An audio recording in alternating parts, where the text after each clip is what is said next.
können glücklich sein zu wissen, dass diese Zukunft restlos uns gehört. Adolf Hitler had never disguised his belief that the Soviet Union would be his regime's ultimate enemy. Der sich als Träger seines besten Blutes fühlen und dieses wissend zur Führung der Nation. He hated communism and saw the vast open spaces and abundant natural resources of Soviet Russia as the prize which would finally enable the German people to become the master race.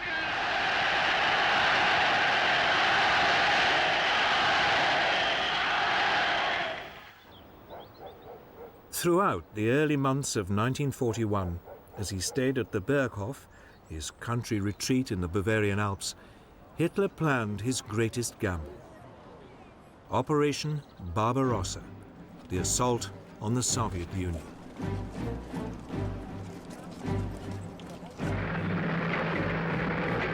Steadily, his armies were redeployed to the east and re-equipped for what would be their greatest challenge.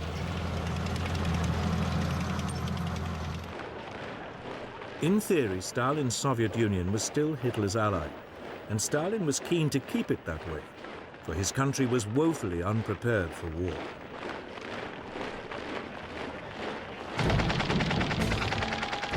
The mighty Red Army, once the largest and most technologically advanced in the world, had been devastated by Stalin's purges in the late 1930s. Some 3/4 of its senior officers had been shot or imprisoned. Despite appearances, there had been a catastrophic collapse in morale and efficiency.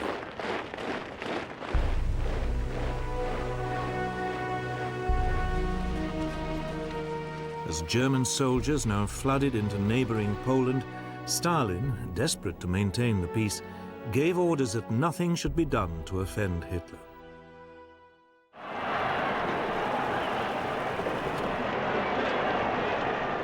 But Hitler had one other task to perform before he could push on to Russia. He needed to secure his southern flank. Romania, Bulgaria, and Hungary were Germany's firm allies. But in March 1941, the Yugoslav government, sympathetic to Germany, was overthrown by pro-British forces. Its next-door neighbor, Greece, was also pro-British.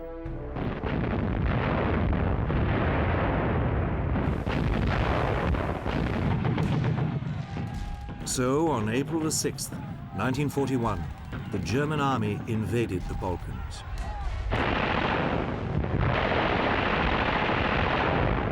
"33 German divisions moved into Yugoslavia. They swiftly tore its defenses apart. The capital, Belgrade, surrendered on April the 12th.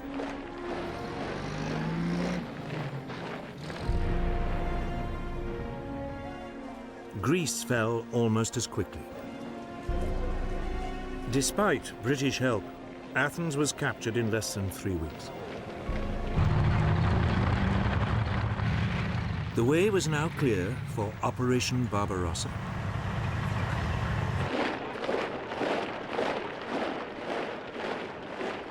Over 4 million men were to be deployed. They were supported by more than 3,000 aircraft.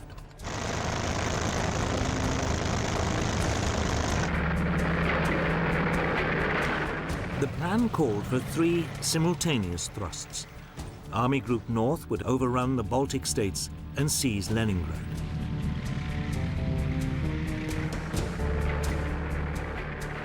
Army Group Center was to advance to Moscow.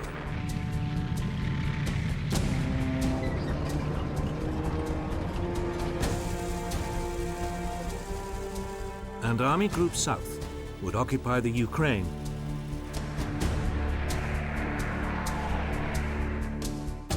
Hitler's generals went silent when he showed them the plan. They were worried it was too ambitious and would spread their forces too thinly. But none dared voice their doubts. The Red Army was much bigger. It had nearly 2 million men within striking distance of the Western Front and millions more in reserve.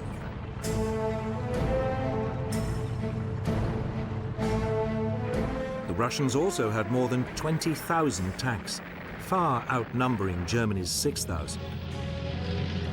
They were older and less powerful, but they were still a formidable fighting force.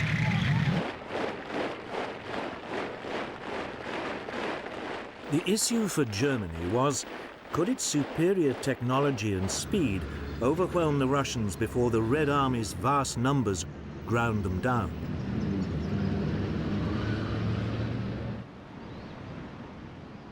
Operation Barbarossa began at 3:15 a.m. on June the 22nd, 1941.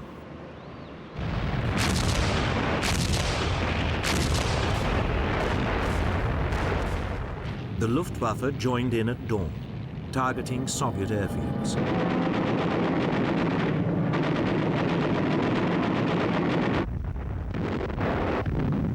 Simultaneously, the ground attack began.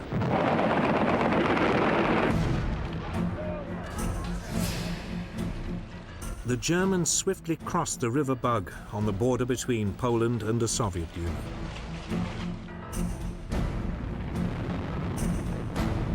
Hitler's panzers were soon thrusting deep into Soviet territory.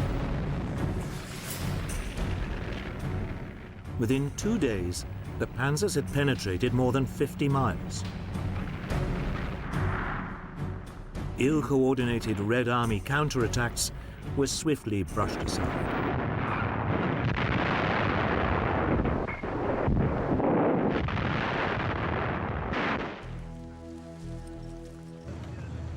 Tens of thousands of Soviet prisoners were rounded up.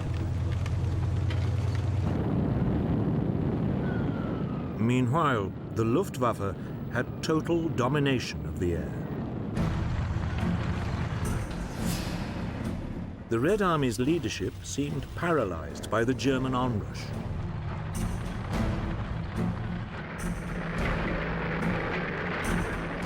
On June the 29th, 7 days after the start of the assault, 2 panzer thrusts met up near Minsk, surrounding huge pockets of Soviet troops.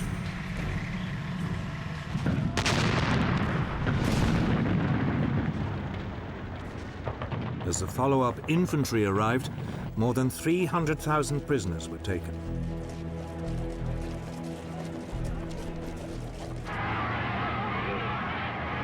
Often the Germans found themselves welcomed as liberators, particularly in the Ukraine, where anti-Russian feeling was widespread.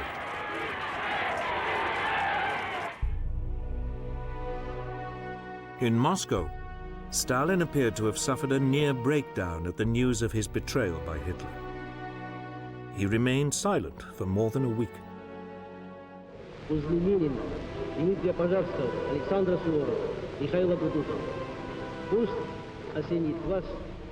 Not until July the 3rd did he appeal to his people's patriotism to save the motherland.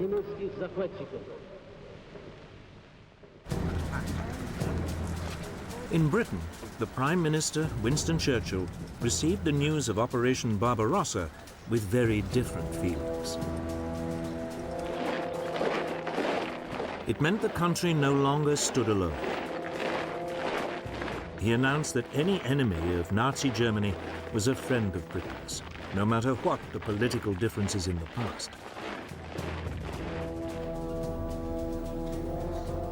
He then sent a mission to Moscow to sign a treaty of mutual assistance with Soviet Foreign Minister Vyacheslav Molotov. But apart from sending aid by sea, there was little Britain could do immediately to help the Soviet Union.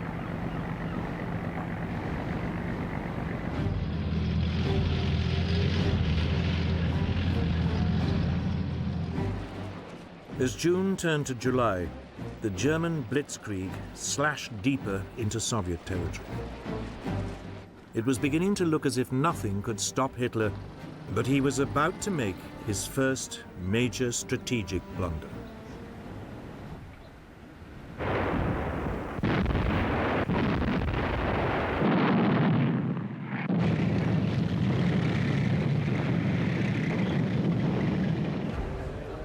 In early July 1941, over 300,000 Red Army troops were surrounded west of Minsk.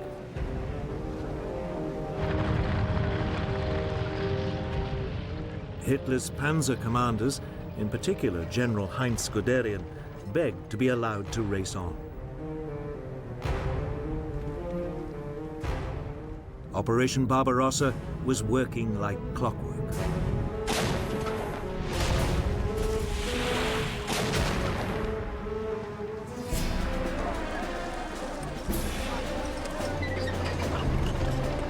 Within a week, the panzers were at Smolensk, deep inside Russia and only a couple of hundred miles from Moscow. On July the 22nd, a panzer pincer movement met to the east of Smolensk, trapping another 310,000 Soviet troops.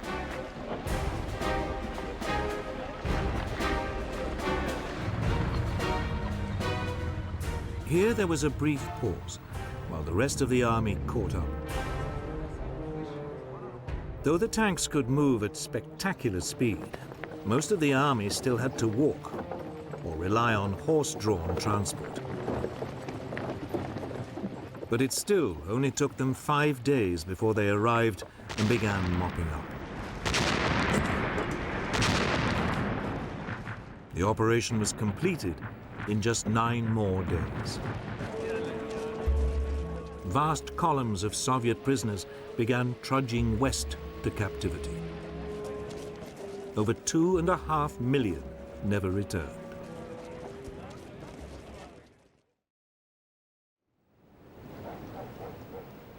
Moscow was now only 200 miles away, and the road lay open. It seemed certain it would fall by the end of the summer, as planned.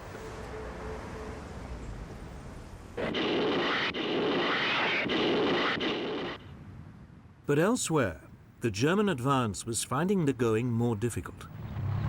The Red Army was counterattacking more effectively, and by mid-July, Army Group South was still more than 50 miles from Kiev.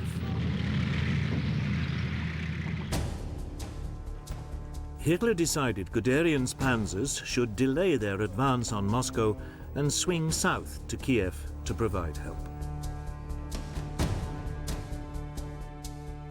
Guderian objected strongly, but Hitler was adamant. There should be no further advance on Moscow until Kiev had fallen. It would turn out to be a fateful decision. There were already worrying signs the Red Army was not going to be the pushover Hitler had been expecting. Soviet manpower seemed endless. More than 16 million troops were now mobilized. And the Red Army now had some formidable new weapons.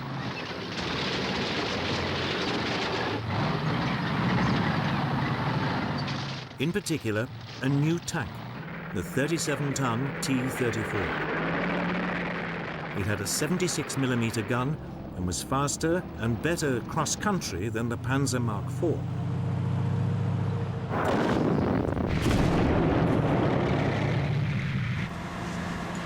Yet, as the blitzkrieg continued, it was easy to miss the warning signs.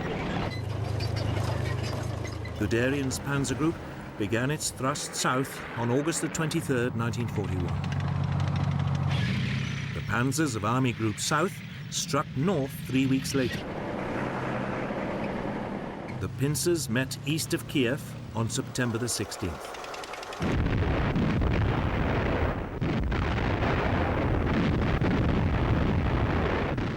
Two more Soviet armies were utterly destroyed. 500,000 men were killed or captured.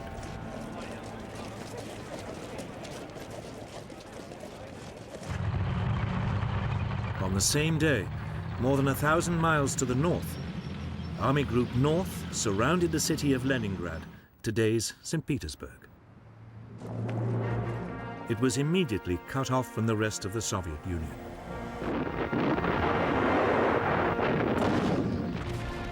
The city was besieged. Hitler decided not to storm it, and the German troops settled down to starve it into surrender.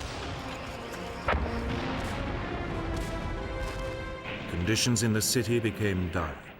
The only link to the rest of the Soviet Union was across Lake Ladoga to the east, but only a small amount of food could come in by water. Starvation set in. Over 11,000 people died in November.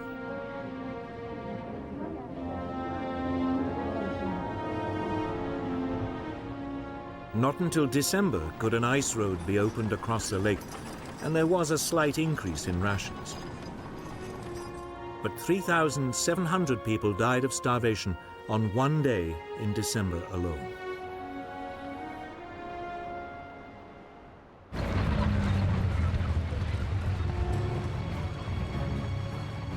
Meanwhile, Army Group Center now prepared for the final assault on Moscow. Guderian's panzers had rejoined it to lead the blitzkrieg. The Germans had a 2-to-1 superiority in tanks and men at the front, and 3-to-1 in aircraft.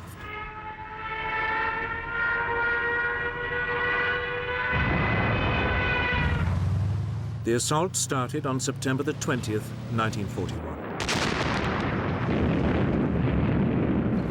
Once again, Guderian's panzers slashed deep through the Red Army. By October the 7th, yet more Soviet troops were surrounded.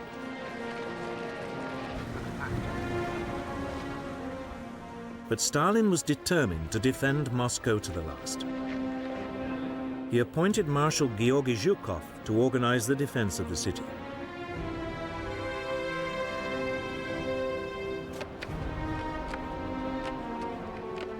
The people of Moscow were mobilized to dig a series of defensive lines.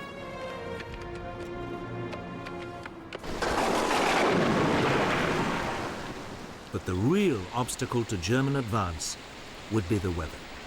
On October the 8th, heavy rains set in. German vehicles soon became bogged down in a sea of mud.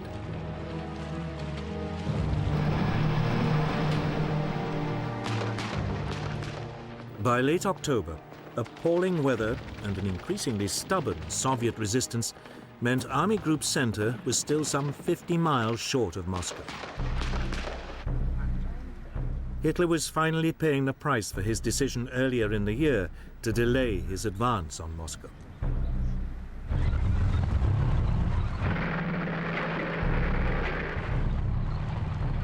At around the same time, Army Group South reached the Black Sea, trapping yet more Soviet soldiers. Another 100,000 prisoners were taken. But they too were hampered by the weather.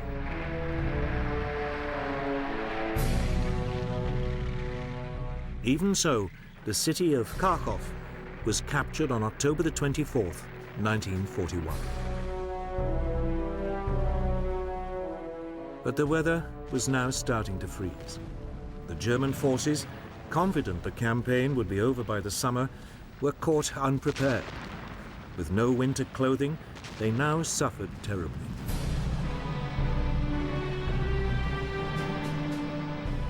On the Moscow front, Army Group Center was now beginning its final push to capture the Soviet capital. By December the 4th, its leading units were just 19 miles from Red Square. Some reconnaissance patrols claimed they could see the golden domes of the Kremlin glinting in the distance. But that night, the temperature plunged again. Tank engines would not start. Weapons froze. Many soldiers were severely frostbitten.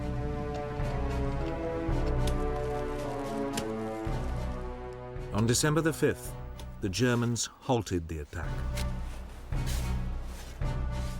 Winter had come to the rescue of the Red Army.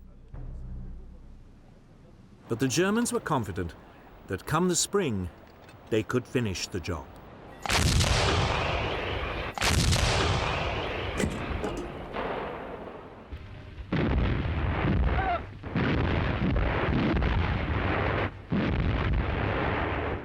For much of autumn 1941, Stalin's armies reeled under the German onslaught. But all the while, he had another worry, that the Japanese would attack his forces in Siberia. But in November, the Soviet dictator received a message from his top spy in Japan, assuring him the Japanese had no such intention. Immediately, more than 30 divisions began moving west along the Trans-Siberian Railway to Moscow.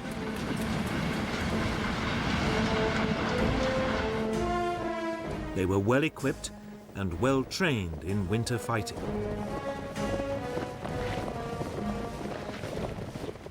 By early December, more than 500,000 extra men were in position near the capital.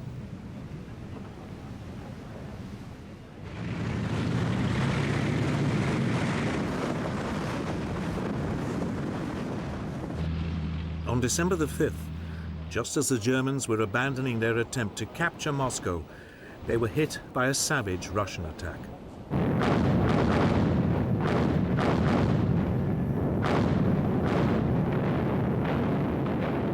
First came a massive Soviet artillery barrage. Then swarms of Soviet T-34s crashed through the German defenses. Stunned by the savagery of the attack by an enemy they had assumed was on the ropes, the Germans fell back. For the next 7 days, the Soviet troops tore into the German forces.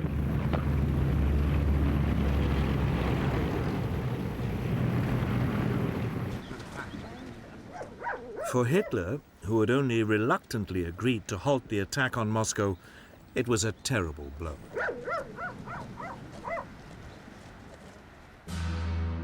On December the 19th, he sacked his overall commander-in-chief, Field Marshal Walter von Brauchitsch, and assumed command himself. Heinz Guderian was also sacked, along with 35 other senior officers.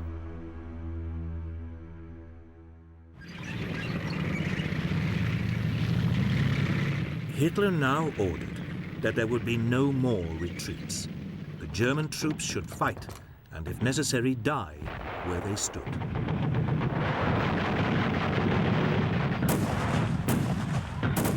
It worked. The German line gradually steadied. But Stalin, elated by the Red Army's success, now demanded a massive advance across the whole front. Marshal Zhukov, one of Stalin's most trusted commanders, tried to dissuade him, but Stalin was determined.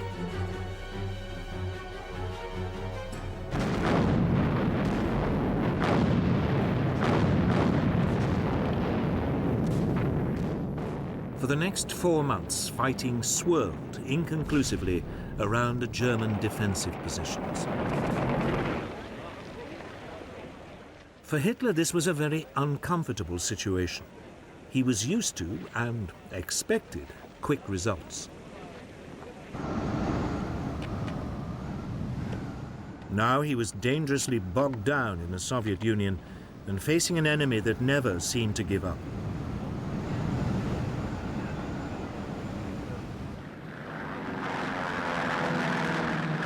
Nor was Russia his only headache.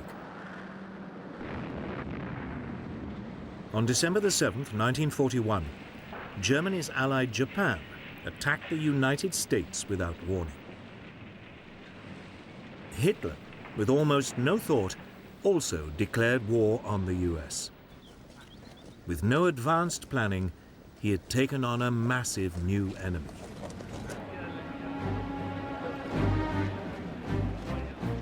As 1941 became 1942, Hitler remained determined to go on the offensive again in Russia. But he needed a new strategy.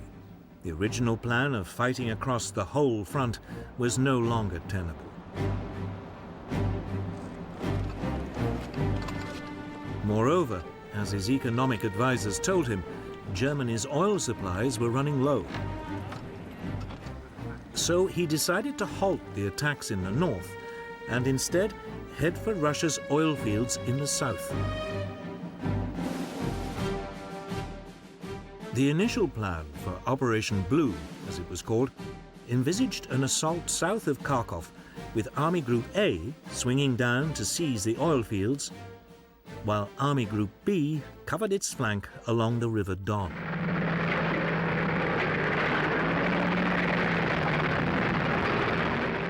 Straight away, there was a brutal encounter with Soviet forces trying to retake Kharkov.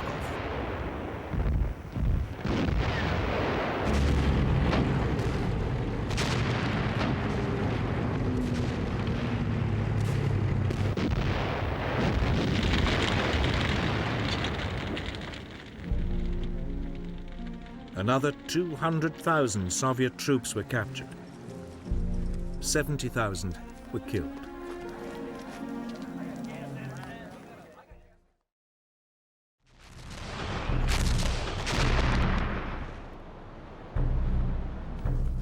As part of the same operation, the Germans tightened their siege of the port of Sebastopol in the Crimea. For 8 months, the defenders had been under constant bombardment from German artillery, including a massive 400mm railway gun.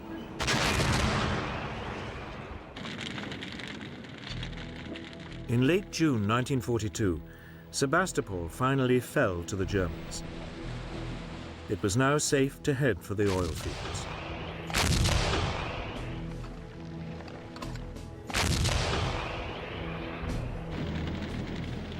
On June the 28th, the offensive began.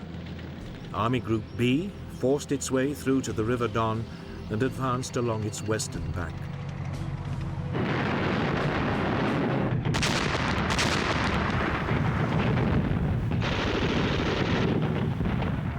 Army Group A faced stronger resistance.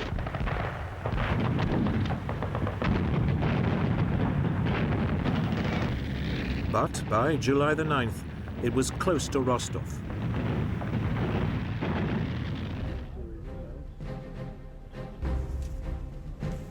Hitler now made a series of what would turn out to be serious strategic blunders. As Army Group B made its way along the Don, the Führer ordered it to capture Stalingrad, even though the city had no immediate strategic significance.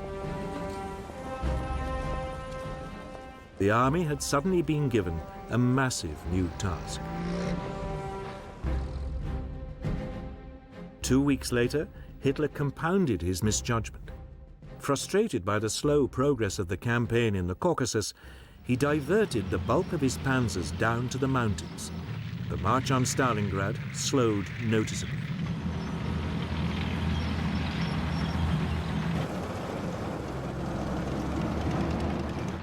The reinforced Army Group A now raced across the Caucasus to within 70 miles of the Caspian, threatening to cut off all the Soviet armies in the area.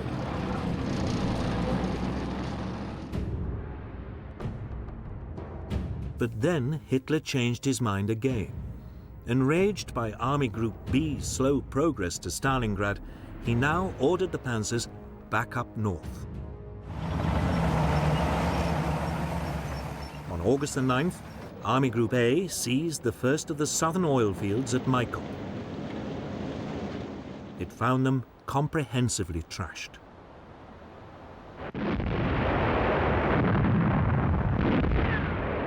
But without reinforcements, it could get no further, and the huge oil fields in the central Caucasus and those near the Caspian Sea remained beyond its grasp. But by now, Hitler's attention had shifted again. In late August, German forces were within striking distance of Stalingrad.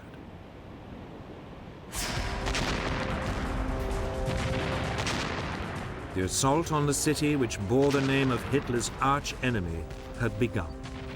It would be one of the most crucial battles of World War II.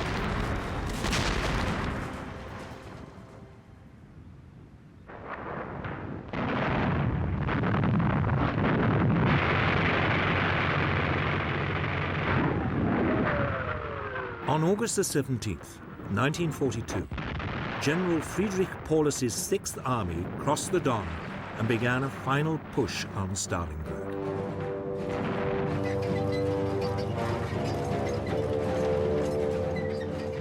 Six days later, one panzer thrust had reached the Volga River just north of the city, and German forces were fighting in the outer suburbs.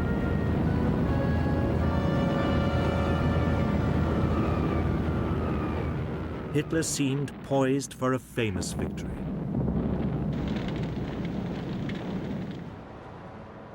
Stalingrad was an important industrial center.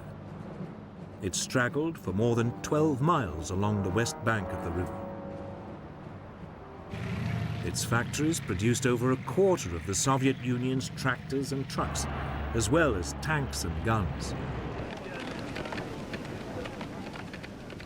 The Russian people had turned it into a formidable fortress.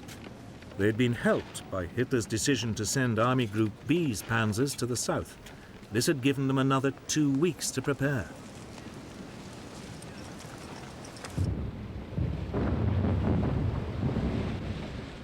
The German plan was to make a direct assault on the city.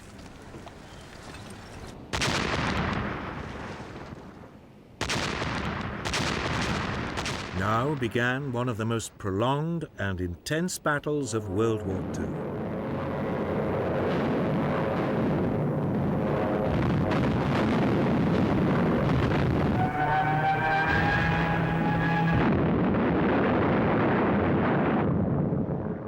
Slowly, the Germans edged forward, street by street, with Stuka dive bombers blitzing just ahead of them.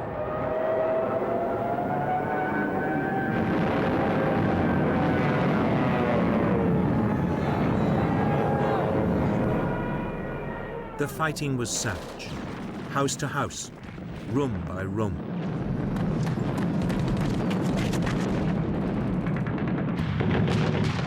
The Soviet defenders used the sewers for shelter and communications, and the ruins above for sniping.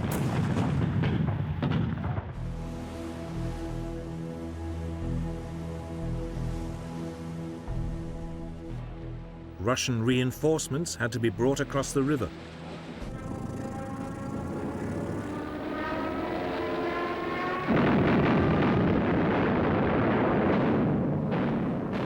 Often they were under assault from the air.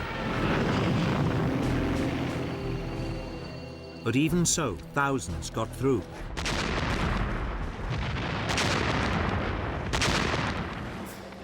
By late September, the Germans had pushed their way through most of the city, almost to the Volga. For Hitler, the capture of Stalingrad was now an obsession.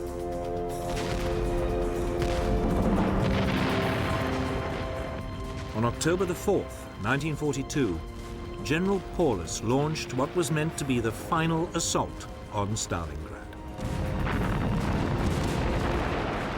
Tanks led the way, grinding over the rubble and firing point blank into courtyards.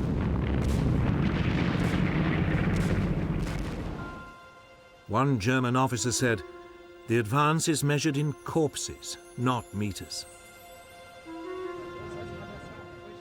German victory seemed certain, but in fact, the Germans were dangerously overextended.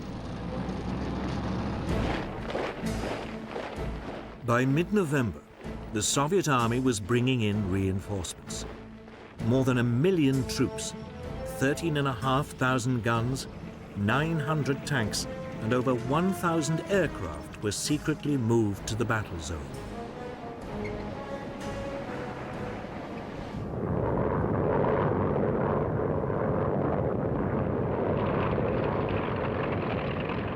On November the 19th, they attacked the Germans' northern flank.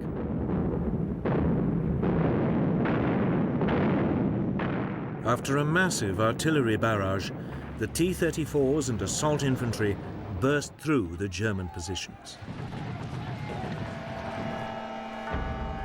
Now, it was the Germans who surrendered in their thousands.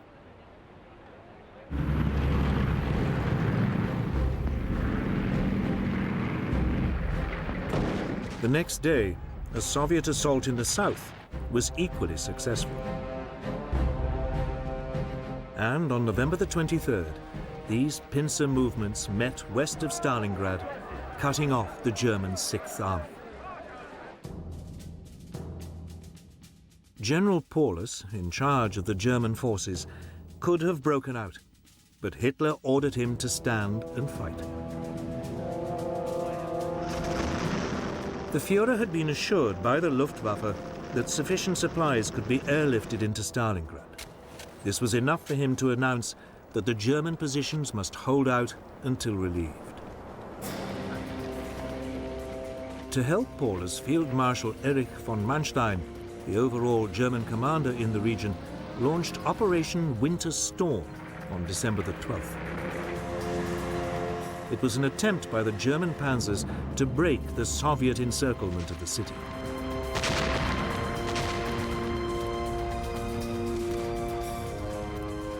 For 2 days it went well, but then Red Army resistance increased. By December the 23rd, the German rescue attempt had ground to a halt about 30 miles from the city.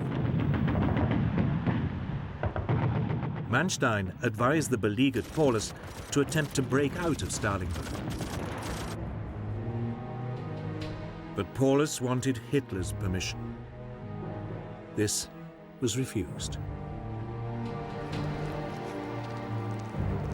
It was probably too late anyway. Marshal Zhukov now unleashed the next stage of his master plan.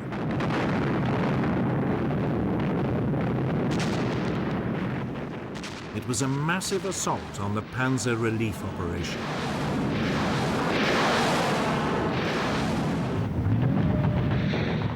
The panzers were pushed back, away from the city, and by the end of December, all hope of relieving the German forces in Stalingrad had gone.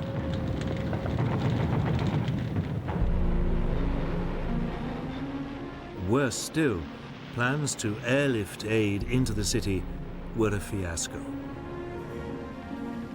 The German troops needed 700 tons of supplies a day to survive. They never received more than 80.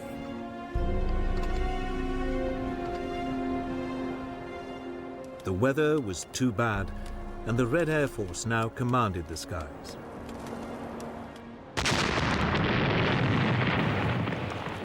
Steadily, the Soviet troops squeezed in on the encircled Germans. 200,000 men were trapped.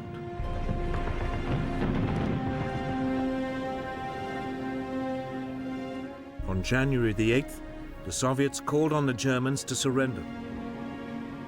They refused.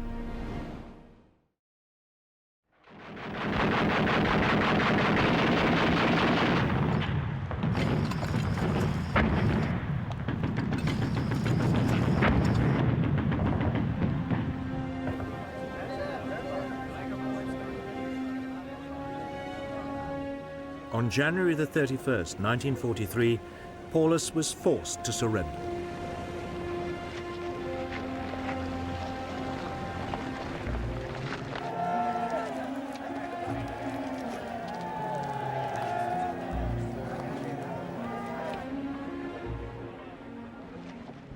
Over 100,000 men stumbled off into captivity. Only 5,000 would ever return to Germany.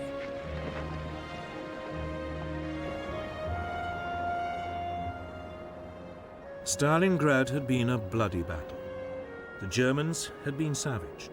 They had lost some 300,000 of their men and at least as many of their allies.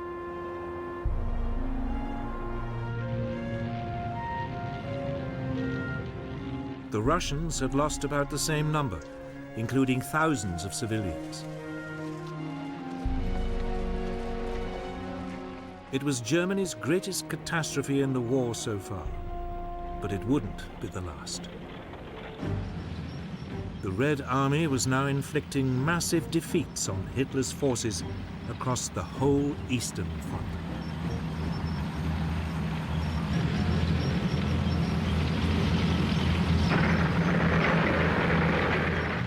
Stalingrad had been a great triumph for the Soviet army. Now its operational commander, Marshal Zhukov, set his sights on Germany's Army Group A, still camped in the Caucasus.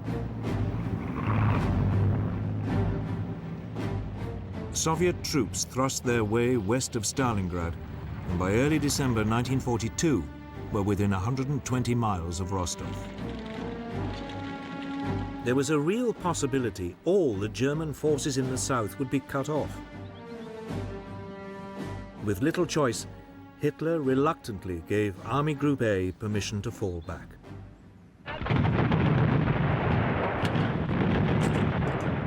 Over the next month, the Germans fought a skillful rearguard action.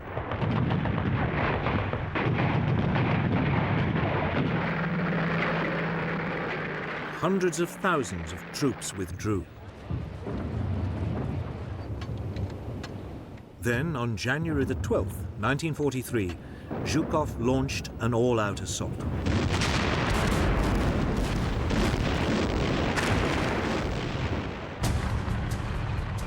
The Soviets attacked along a 500-mile front.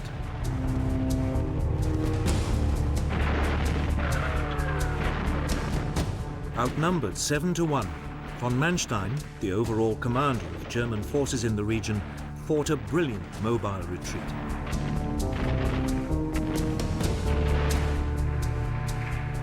But by the end of February, the Red Army had recaptured both Kursk and the nearby city of Kharkov.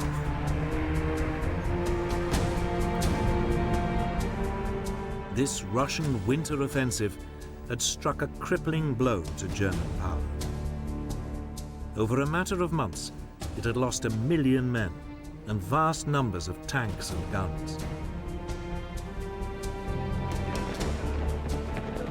The Red Army still had enormous reserves of manpower.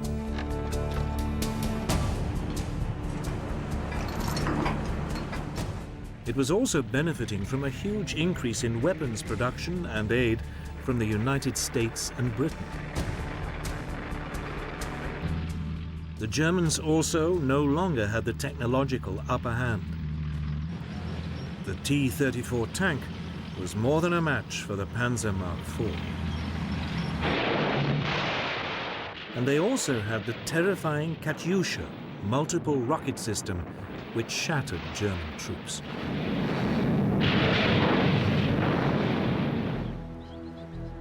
Yet Hitler refused to give up hope. He still dreamed of a preemptive summer assault that would throw the Soviet Union off balance and regain the initiative. The city of Kursk seemed the obvious place to start. Here, the Soviet assault had pushed a bulge deep into the German lines. It looked temptingly exposed. Hitler decided it should be cut off and annihilated.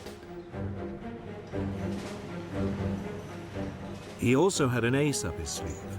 The German counterattack would be led by a new generation of German tanks, specially designed to combat the formidable Russian T-34.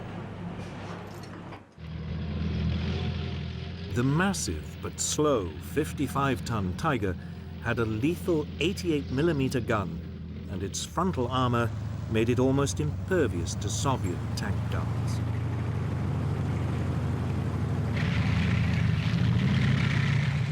And then there was the faster 43-ton Panther with a new 75mm gun, also capable of knocking out the T-34. These tanks were so new, Hitler was forced to delay the attack whilst sufficient numbers were manufactured and delivered to the front.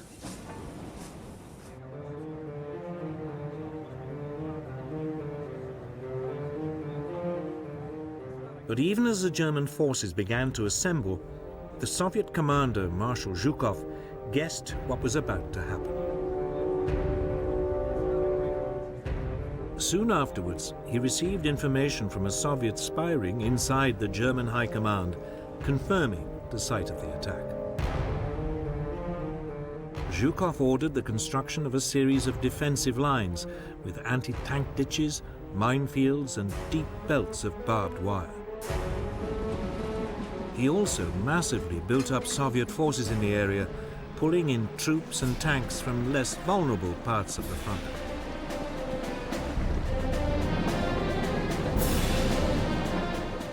By the eve of the assault on Kursk, the Germans were hugely outnumbered by Soviet defenders, who also knew exactly when the Germans would attack.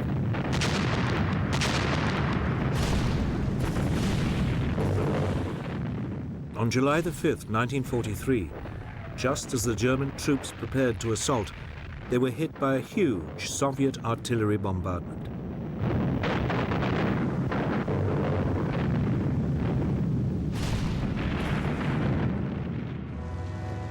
Even so, the next morning, the panzers still rolled forward. But this time, they were up against a well-entrenched enemy. There was no realistic chance of a lightning blitzkrieg breakthrough.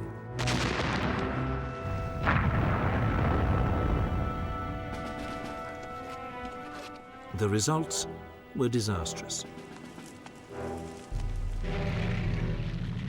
In the north, the German army gained a mere 6 miles for the loss of 25,000 men and more than 200 tanks.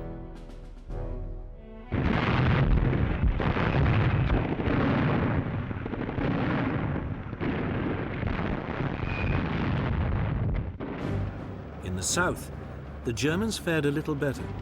A wedge 25 miles deep was driven into the Soviet defenses, but it also came at a high price.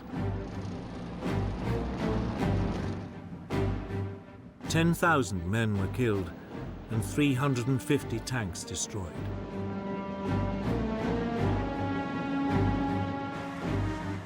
But for a brief moment, it looked as if a German breakthrough might be possible.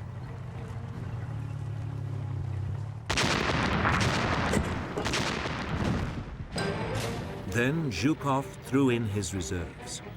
On July the 12th, 1943, 900 tanks charged into the German flank.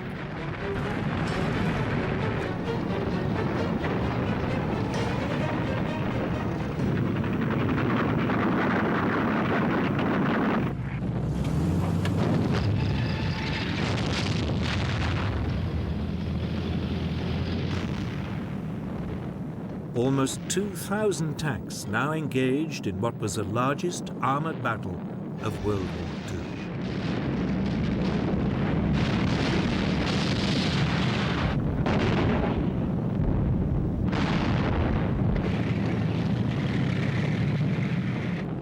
The Soviet T-34s drove into the German lines and opened fire at point-blank range.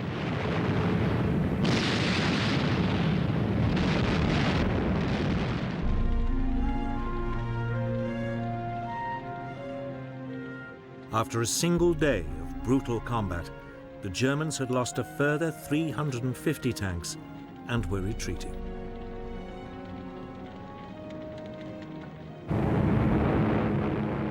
Meanwhile, overhead, there was an epic air battle.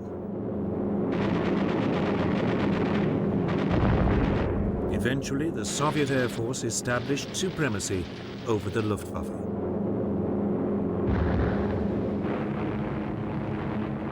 Now the Russians could unleash their formidable Ilyushin IL-2 Stormovik tank killers.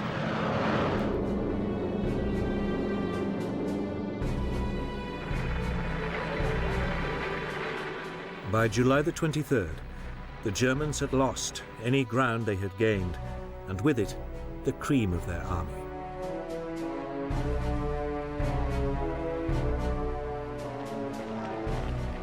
Hitler's adventure at Kursk had cost him at least 50,000 troops and more than 700 tanks.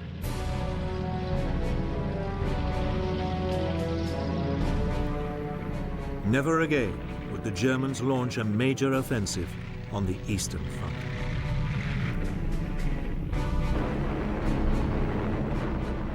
The Russians had turned the tide of the war.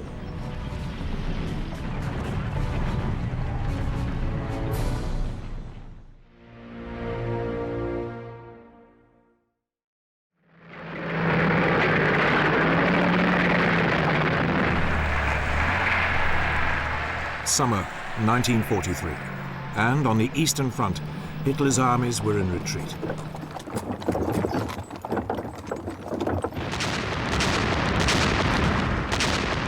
Huge Soviet artillery barrages and tank assaults were shredding the German lines.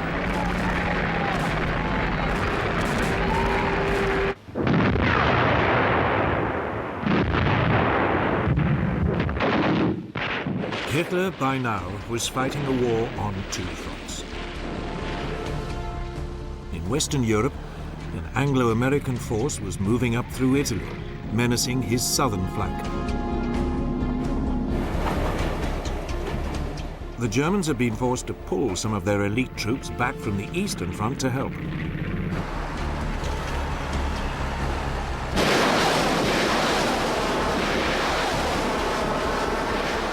It left their forces in the east dangerously overstretched. The exhausted German soldiers were up against the enormous reserves of the huge Soviet military machine. The Soviet leader, Joseph Stalin, now seized this opportunity to wreak his revenge and move onto the offensive.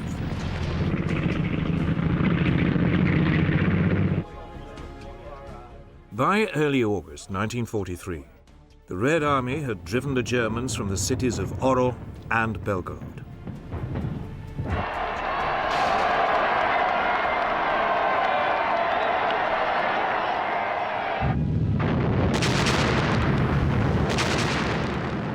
To celebrate the victories, Stalin ordered 12 124-gun salvos and a barrage of fireworks in Moscow's Red Square.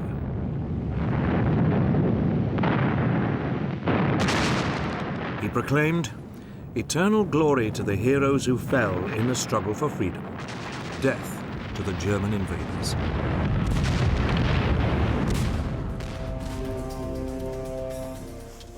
In Germany, Hitler's response was to take greater personal control of all important military decisions.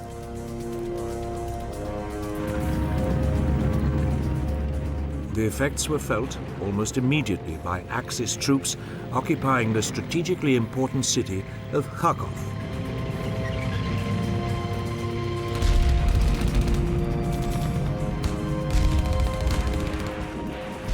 The Soviet forces approached the city from three sides.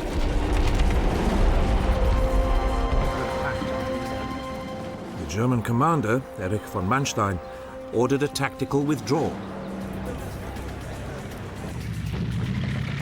Hitler immediately countermanded it. Kharkov should be held at all costs. Hitler would not accept anything that would reduce what he called Lebensraum, the land he believed Germany needed to ensure its greatness. Just as importantly, he also believed Germany would win the war, if not by numbers, then by the sheer will to win.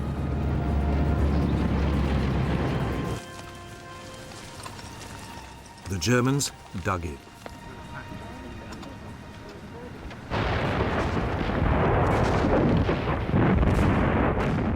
At first, it seemed to work. For several days, repeated Soviet assaults were repulsed.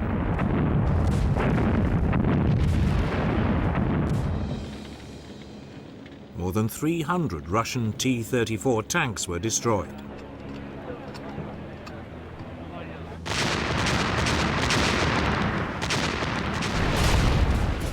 But by the end of August 1943, the German positions had been overrun.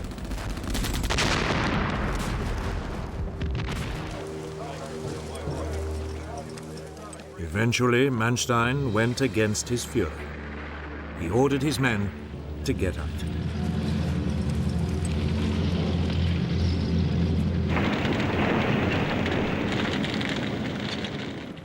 The Red Army drove into the ruins of Kharkov the next day. It marked the beginning of a massive Soviet offensive along a 1,500-mile front.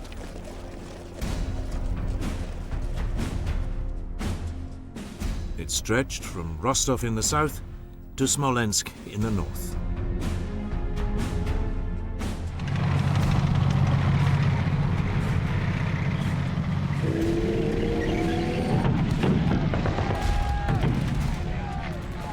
the southern end of the front, near Rostov, a Russian breakthrough threatened to trap pockets of German soldiers in the Crimea.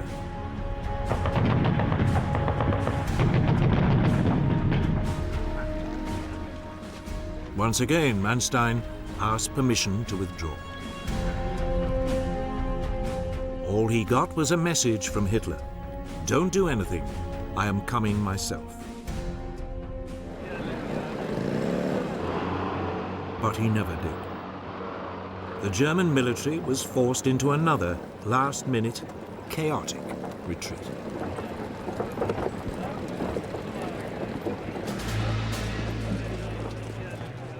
The withdrawal was made worse by bands of battle-hardened partisans.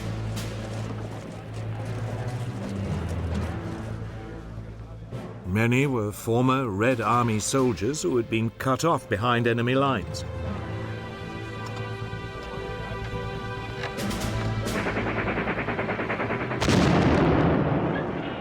They now ambushed the retreating Germans, cutting their communication and supply lines. The Germans responded with predictable ferocity.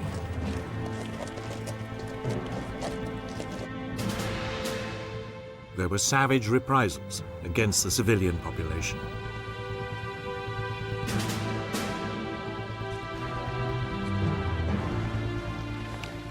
The Germans also launched a scorched earth policy.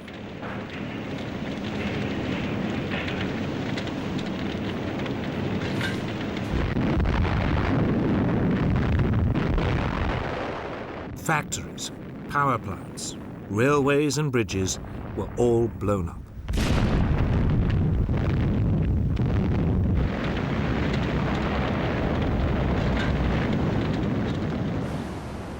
A massive hydroelectric dam, which provided electricity for the whole of the Ukraine, was wrecked.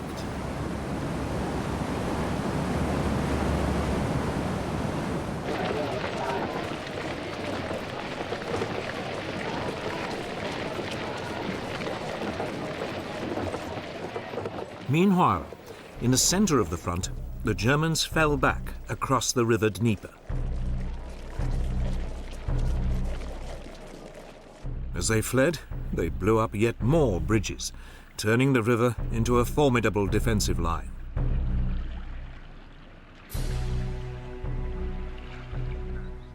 They then dug in along the west bank. Stalin's response was to offer the Soviet Union's highest award to the first Red Army soldier to cross the river. By the early autumn 1943, a number of small Soviet bridgeheads had been established on the German-controlled West Bank.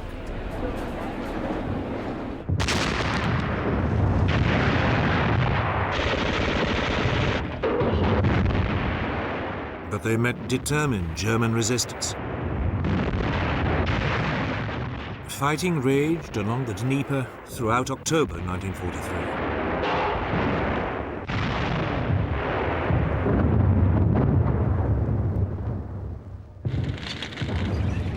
Finally, at the beginning of November, Soviet troops captured Kiev.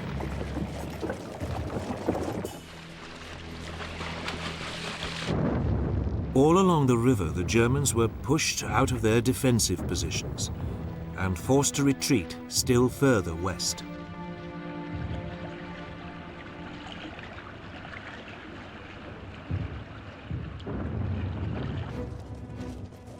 By the end of 1943, the Red Army had virtually cleared the Germans out of Russia's historic homeland. They were now moving west across the Ukraine.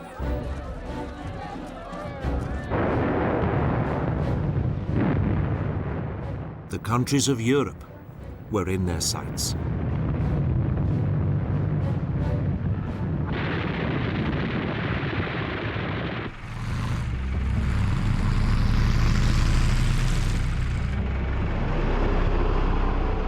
By spring 1944, Hitler's armies were in full retreat.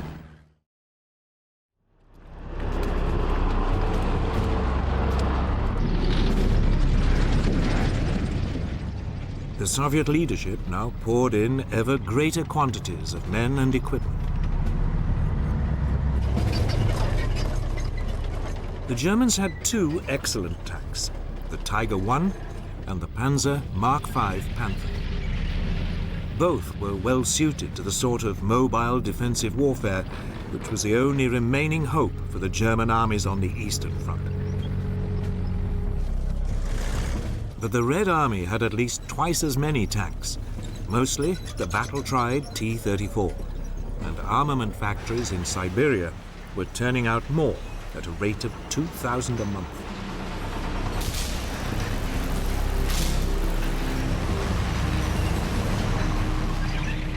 While Hitler was forced to divide his forces between a war on two fronts, Stalin's war machine was working flat out. 6 million Soviet troops faced less than 3 million Germans.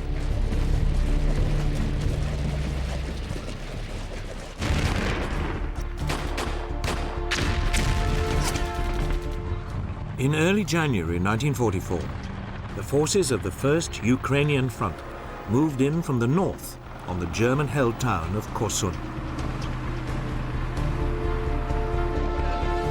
It was the last German toehold on what they'd hoped would be their defensive line along the river Dnieper.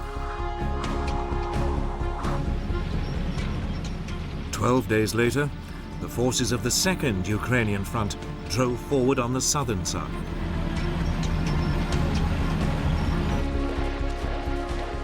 The attack followed a by now well-established Soviet pattern. First, there was a build-up of an overwhelming number of troops. The Germans were never quite sure where the first assault would come from.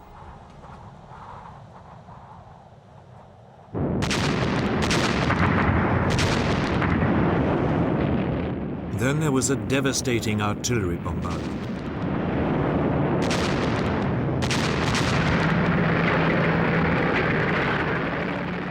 Next, the massed tanks of the Red Army would punch a hole through the German defenses. Finally, the infantry poured in.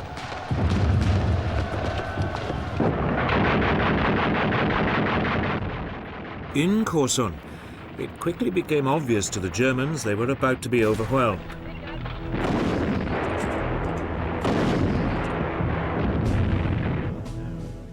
The German commander, Field Marshal Erich von Manstein, flew to Hitler's headquarters in East Prussia to beg, yet again, for permission to pull out. But Hitler once more refused.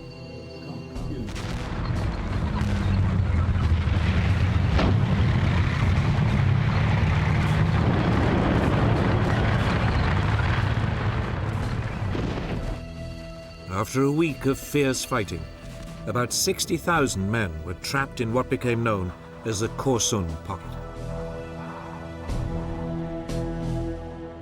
The Soviets called it Little Stalingrad. The German forces now attempted to break out.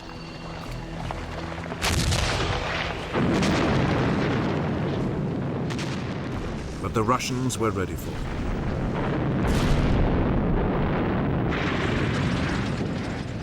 T-34 tanks and Cossack horsemen harried the Germans as they tried to escape.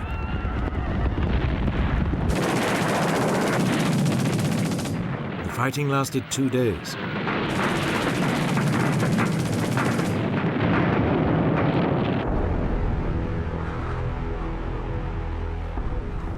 By the time Korsun fell, the Germans had lost some 30,000 men.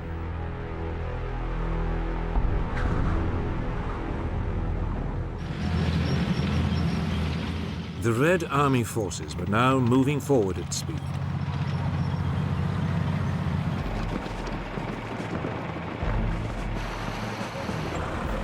Their advance was made possible by fleets of trucks, mostly provided by the United States, that kept their forces supplied. It was a much faster process than for the Germans, who still relied heavily on horses.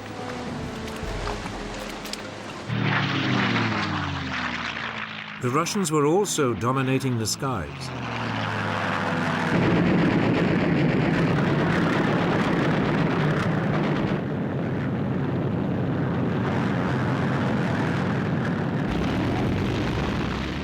The Luftwaffe had always been a key part of the German war machine.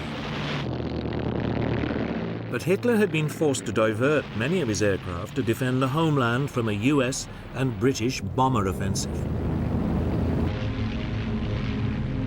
As a result, Russian planes outnumbered the Luftwaffe 5-1. The Red Air Force's Sturmwik fighter bombers took a heavy toll on German armor and supply columns.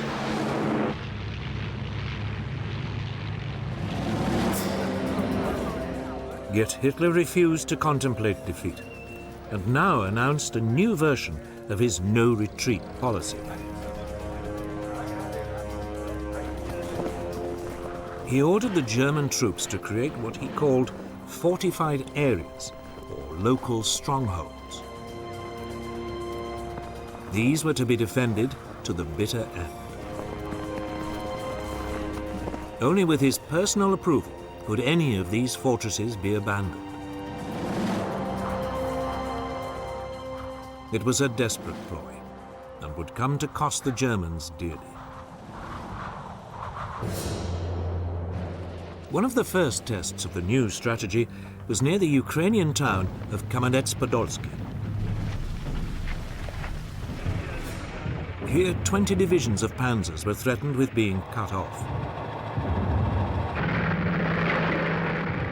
But Hitler declared it a fortified area and refused to allow a retreat.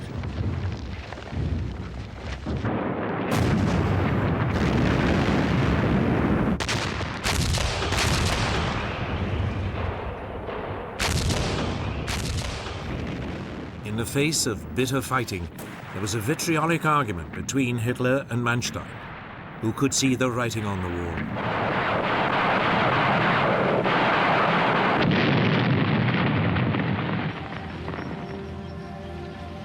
Finally, Manstein got his way, and the panzers were given permission to break out.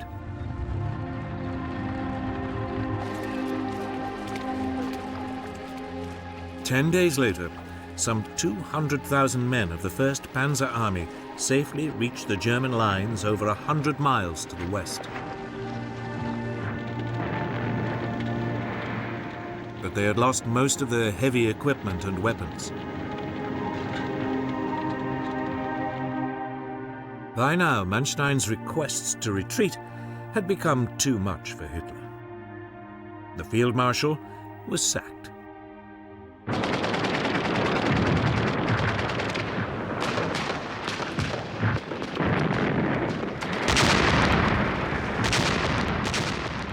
Further south, the Germans attempted to hold back the Soviet torrent on the Yezhny Bug River.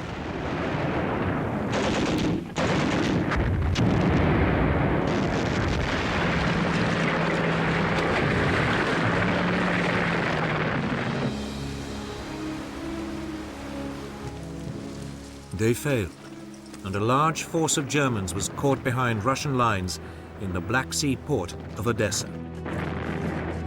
They too faced being cut off. In early April 1944, Hitler declared it a fortress. But the German troops ignored him and slipped out of the city.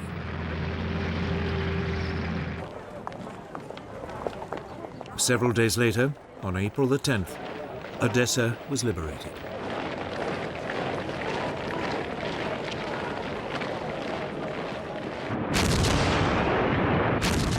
Stalin was winning on all fronts.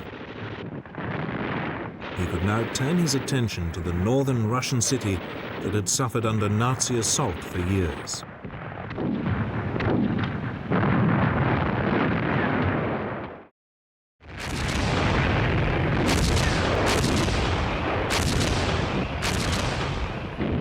By the beginning of 1944, the Russian city of Leningrad had been under siege from German forces for nearly 2.5 years. During the first winter, almost 500,000 people had starved to death.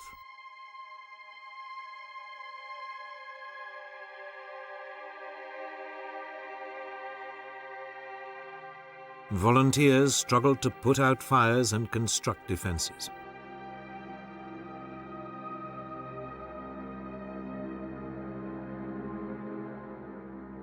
But by 1944, life in the city had become almost unbearable.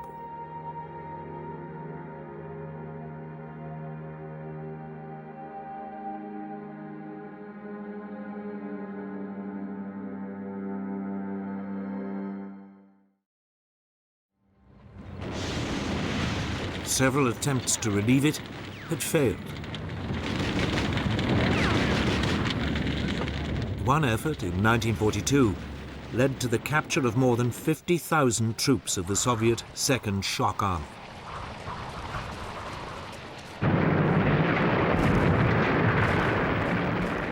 Another, in 1943, had enabled a trickle of supplies to get into the city.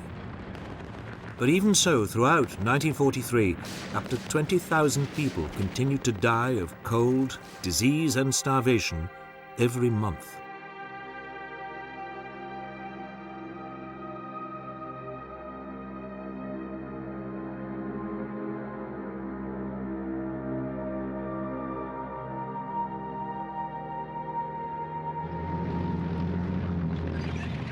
By January 1944, however, with the Germans in headlong retreat, Stalin now turned his attention to the plight of the city.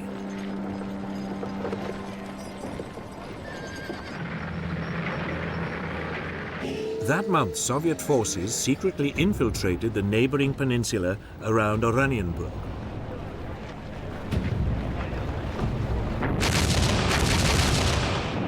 The attack on the German positions started with a savage 65-minute bombardment.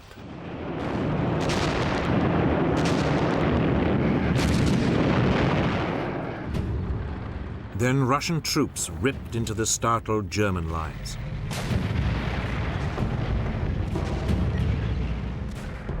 At the same time, another Soviet force attacked from the northeast around the city.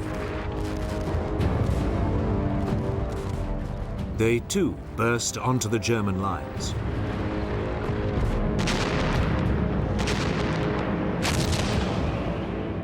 For 3 days, the German commander, Field Marshal Georg von Köchler, held out.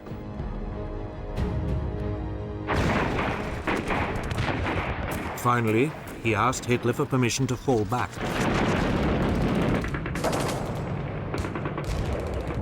Hitler, as always, refused.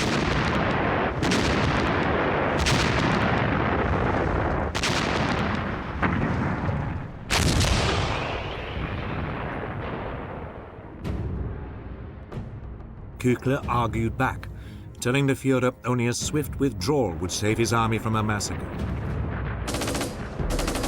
Hitler sacked him. He was replaced by General Walter Mödel. He was known as Hitler's fireman for his fierce loyalty and avid Nazi outlook.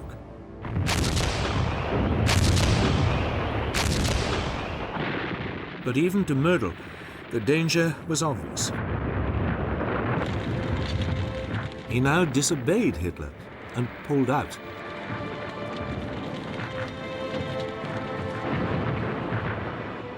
After 2.5 years, the siege of Leningrad was finally lifted. Nearly 1 million Russian civilians had died.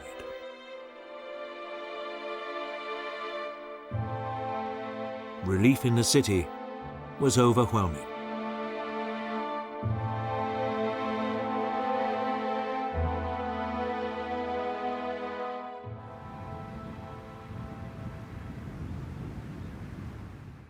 The first fallout was in neighboring pro-German Finland, which now feared a Soviet invasion. So in March 1944, a secret Finnish delegation arrived in Moscow to discuss peace. Stalin's terms were harsh. He demanded the Petsamo region in the far north of Finland, an area rich in nickel, an important ingredient in the manufacture of metal alloys. He also demanded reparations of $600 million. The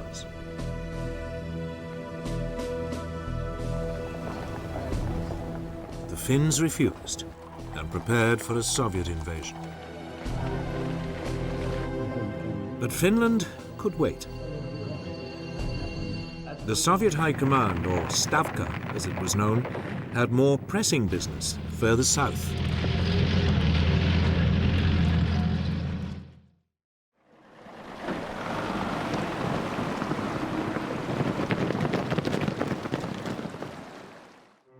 The Red Army offensives in the Ukraine in late 1943 had trapped 120,000 German troops in the Crimea.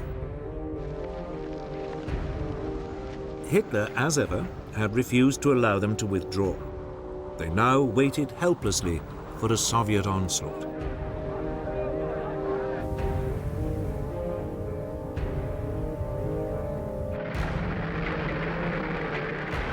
In early April, 2 months after the lifting of the siege on Leningrad, it came. The troops of the 4th Ukrainian Front crashed into the Crimea from the north.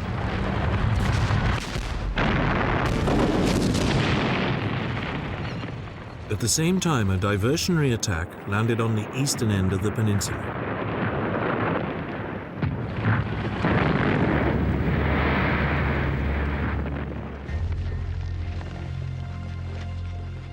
In less than a day, the Axis troops in the west had given way.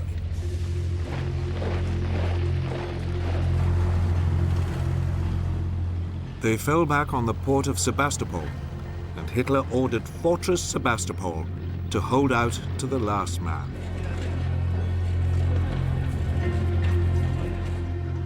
They didn't stand a chance.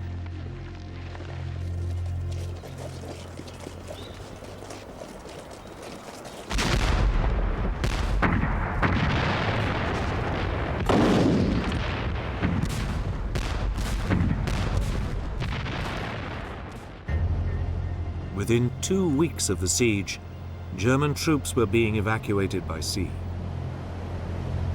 40,000 men escaped, but some 30,000 defenders were still trapped in the port. They retreated to the beaches south of the city, hoping to be rescued by more German ships. It didn't happen. The evacuation was interrupted by a Soviet artillery bombardment.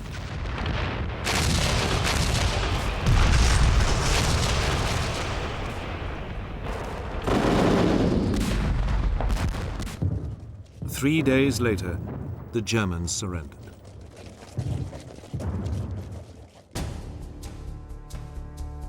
Meanwhile, back in the northwest of the country, the Germans still occupied much of what is Belarus today.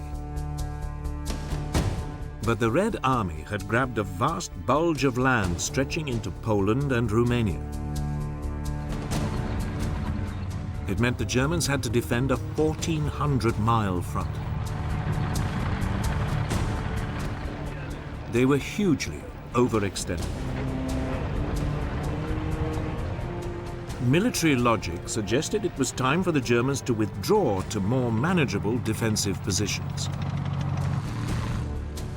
But Hitler, still obsessed with territorial gain, refused to allow any further retreat.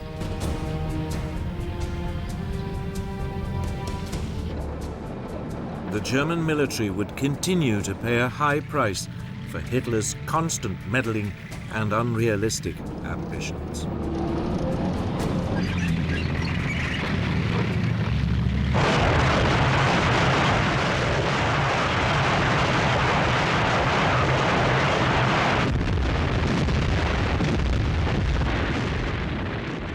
By the spring of 1944, Hitler's forces were stretched to their limit.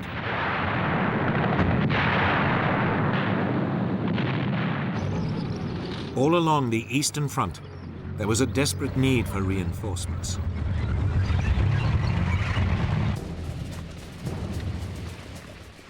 The problem for the German High Command was where to place the few resources it had to maximum advantage.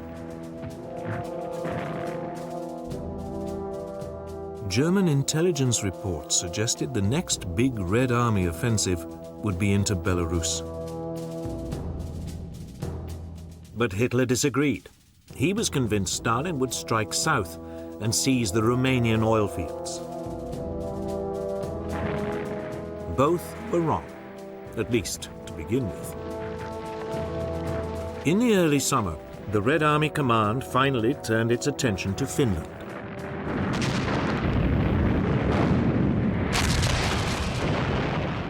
Russian troops attacked across the Karelian Isthmus.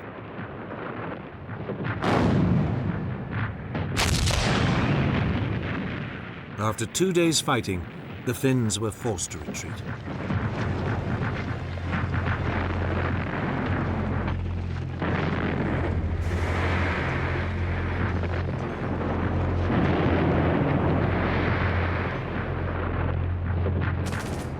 Slowly, over the next month, the Red Army advanced north into Finland.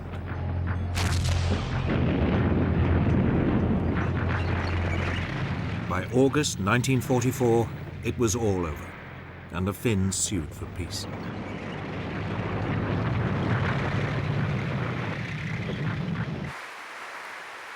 It was now that Stalin showed the first signs of a pattern that would be repeated across Europe. He seized land, in this case areas of Finnish Karelia and the nickel-rich Petsamo region.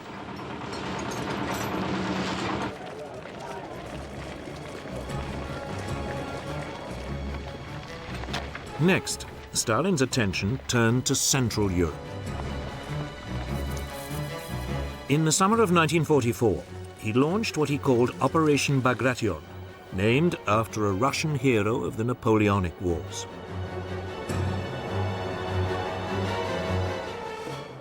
At 5 a.m. on June the 22nd, 3 years to the day after Hitler's invasion of the Soviet Union, the guns of the Red Army began a ferocious bombardment of German forces in what today is Belarus.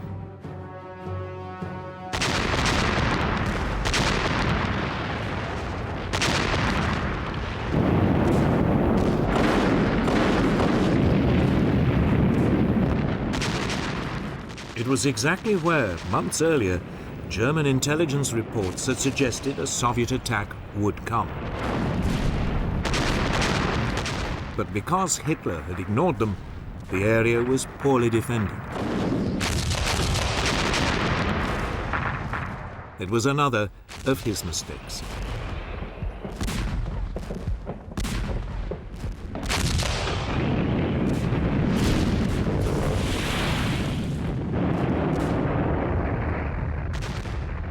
The Germans were now being pounded along a 350-mile front.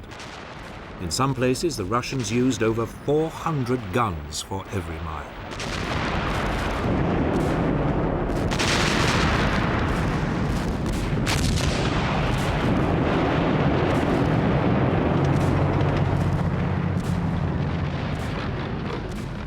The barrage was followed, as always, by a torrent of Soviet tanks and infantry crashing into the German defenses.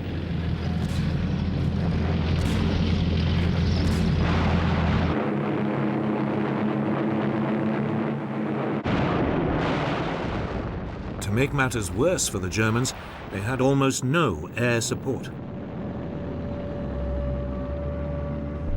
Much of the Luftwaffe was still tied up defending the German homeland.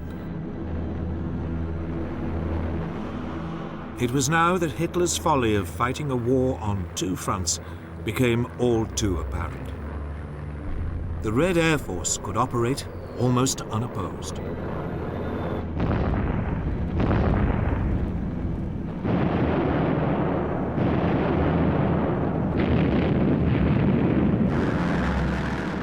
Russian planes struck deep behind German lines, cutting communications and harassing reinforcements.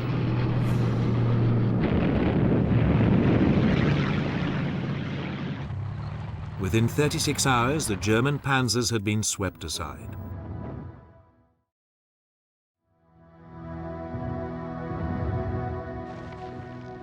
About 50,000 men faced encirclement in the German-held town of Vitebsk.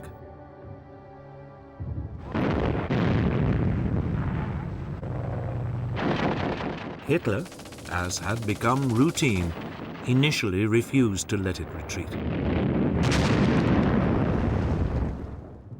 Then, when on the following day he relented, it was too late for many of his troops. 4 days later, Vitebsk fell.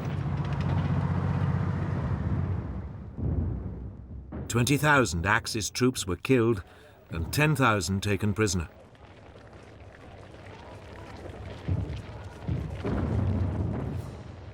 Further south, along the Belarus front, the pattern was repeated. Hitler, now furious, sacked his general, Field Marshal Ernst Busch. Once again, he brought in his favorite, the now promoted Field Marshal Walter Mödel. But it made no difference.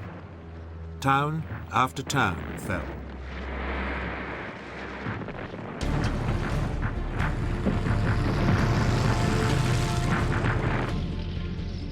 The regional capital of Minsk was now within reach.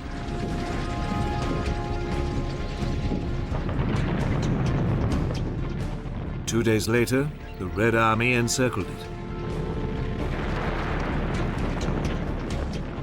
Over 100,000 German troops were trapped.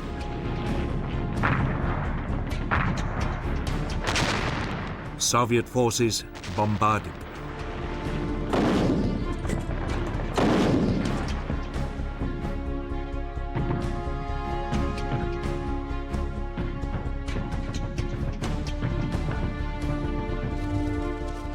Within a week, the German survivors surrendered.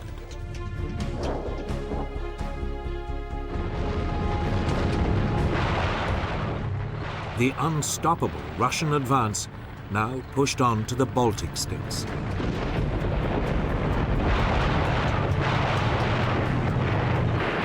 First of all was the Lithuanian capital of Vilnius.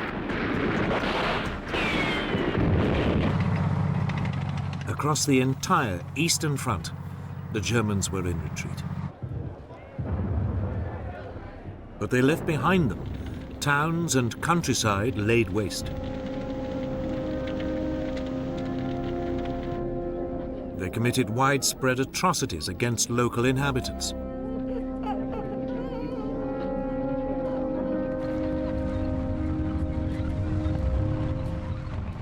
Nothing, however, could have prepared the Red Army for what it was about to discover. On July the 23rd, 1944, Soviet forces reached the small Polish village of Majdanek, near Lublin. Here they came across their first evidence of Hitler's final solution: the Majdanek extermination camp. It was a camp designed for the murder of Jews on an industrial scale. But as the first Soviet reports of what they'd found leaked out, the Western Allies simply dismissed them.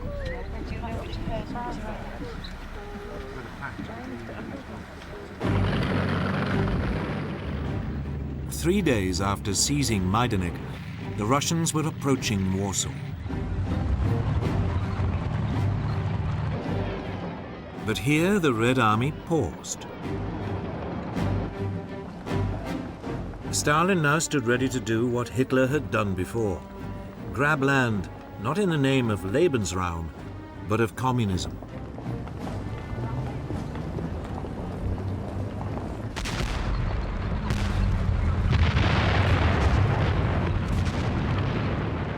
By the summer of 1944, Operation Bagration had ripped the heart out of the German army in the east.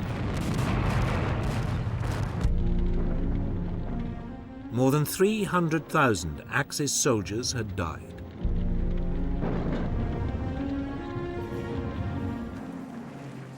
A 150,000 had been taken prisoner.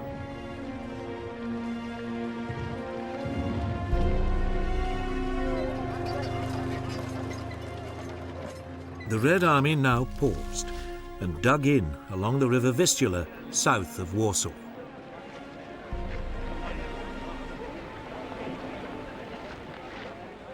Stalin was in no hurry to bring the war to an end. With Europe in turmoil, conditions were ideal for the spread of communism.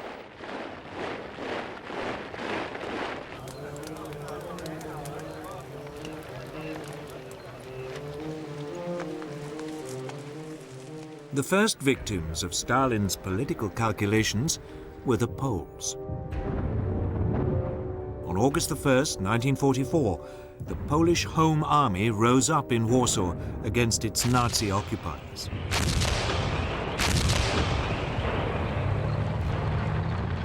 But it desperately needed help.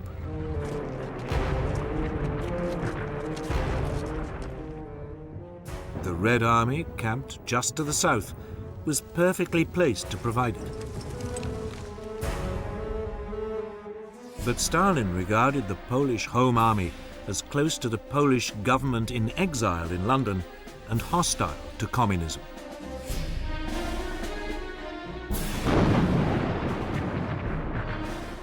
So he turned a blind eye to the plight of the Polish fighters.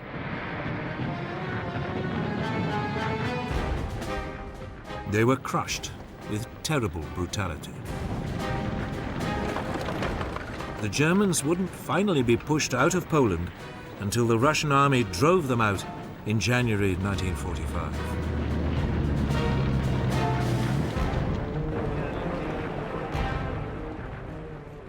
It was the start of a Soviet master plan that would eventually see communist governments across most of Eastern Europe.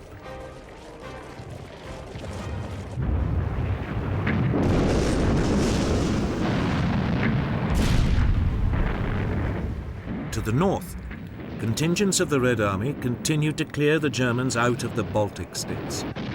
These would later be incorporated into the Soviet Union.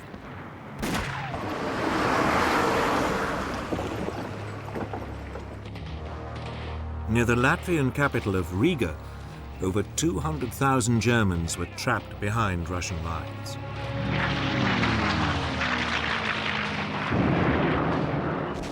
But Hitler, still determined to hold on to his Lebensraum, refused to countenance a retreat.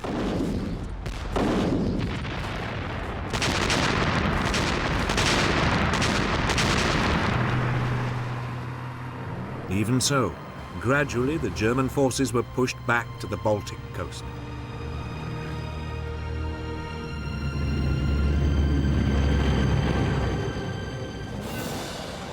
By mid-October 1944, the Germans had been squeezed onto the Courland Peninsula, west of Riga.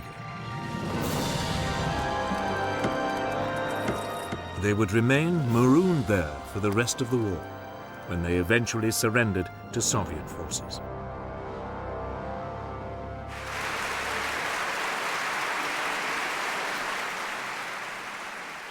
Stalin, meanwhile, was already sizing up other territory in Eastern Europe.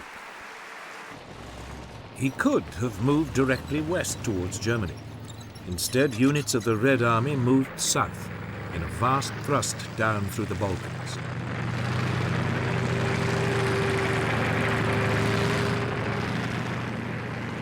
Nearly 1,500 tanks and 1 million men pushed into Romania in late August 1944.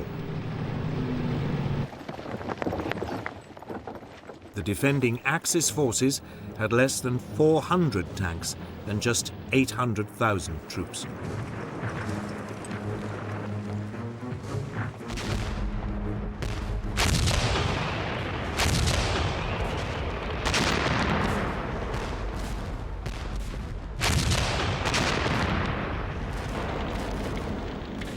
Pro-German Romanian troops gave way almost immediately all along the front.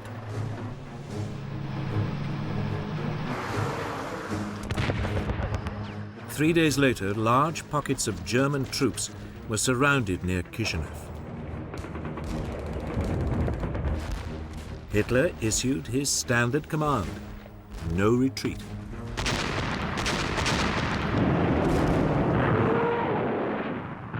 For 9 days, there was bitter fighting.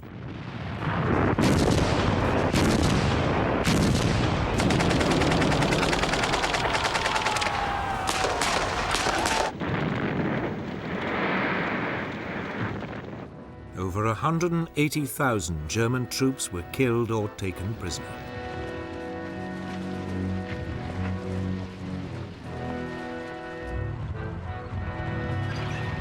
The remainder beat a belated retreat.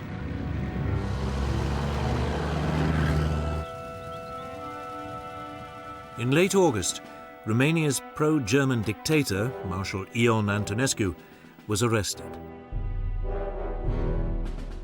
Romania surrendered.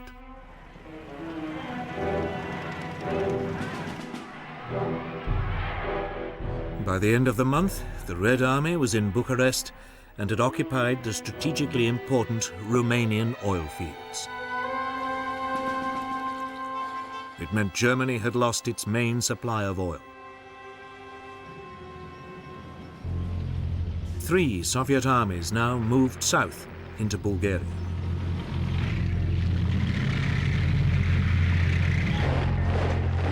Bulgaria had tried to stay neutral, but it too would soon be swallowed up by the Soviet Empire.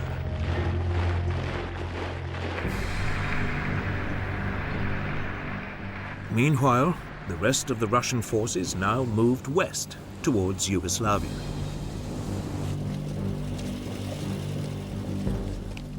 German troops to the south, in Greece, faced being trapped.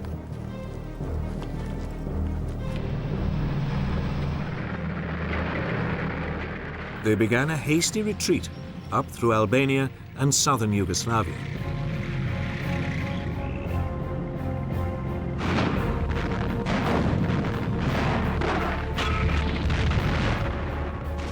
They were harried all the way by Albanian and Yugoslav partisans.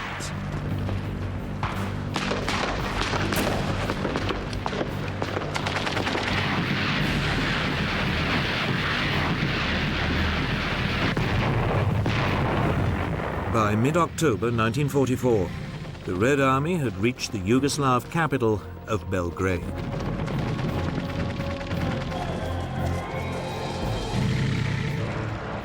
Only now did it begin to swing north and west towards Hungary and then Germany. German reinforcements poured into Hungary to support the pro-Nazi puppet government, but the Red Army ground on.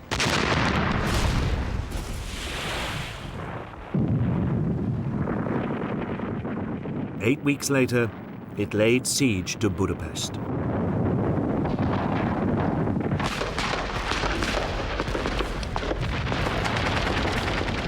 The siege lasted over 6 weeks before the German puppet government collapsed.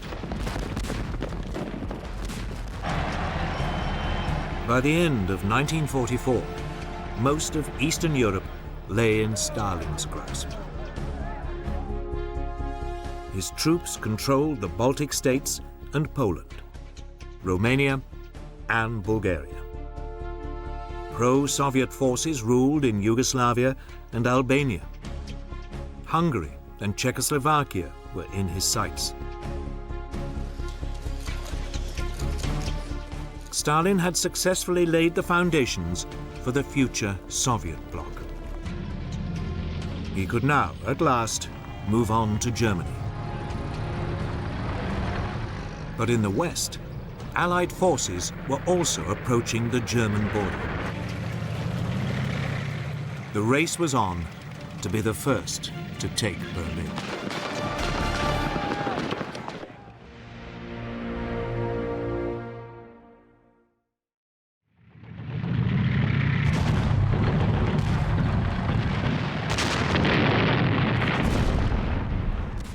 In 1944, and on the Eastern Front, Hitler's forces were being pushed back towards the German border.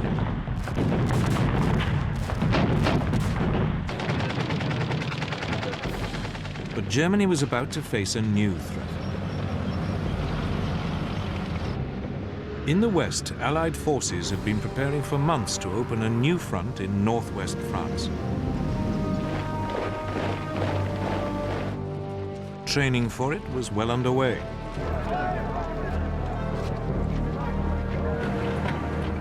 But it was an attack Hitler had long been expecting. His problem was knowing when, and above all where, it would come. The stage was set for one of the greatest battles of World War II, D-Day, the Allied landings along the Normandy coast of France.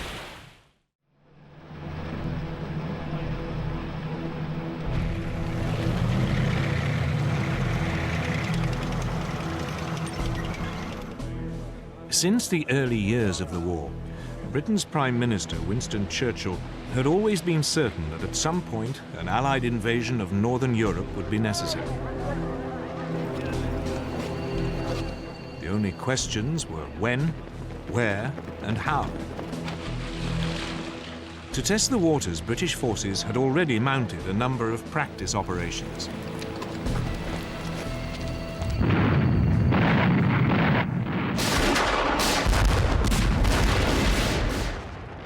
In December 1941, British commandos raided the Vargso Islands off the coast of Nazi-occupied Norway.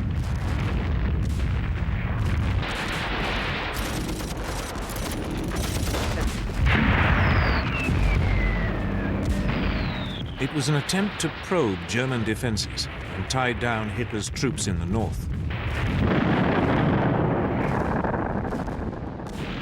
A fish oil factory and coastal defenses were blown up before the commandos withdrew.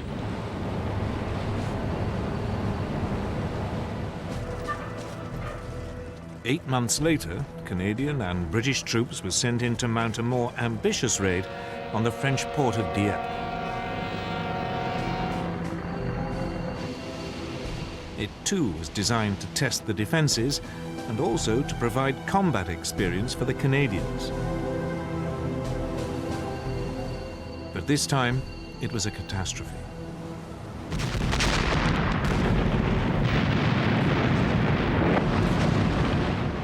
As landing craft approached the main beach, they were met by withering fire.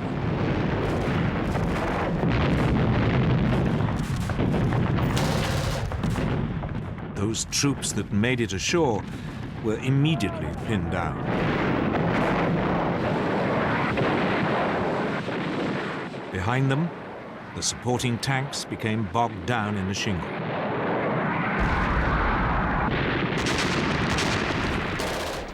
Few managed to scale the sea wall.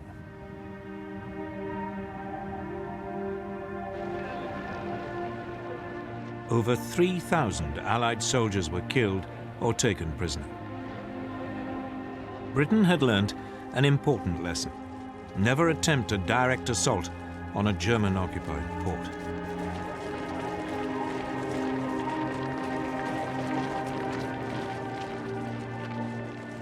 Equally importantly, the Dieppe disaster reinforced the British view that an invasion of Europe could not be rushed. Churchill understood it would require careful planning. Eventually, in April 1943, at an Allied conference in Washington, Churchill and the US President Franklin Roosevelt agreed upon a date.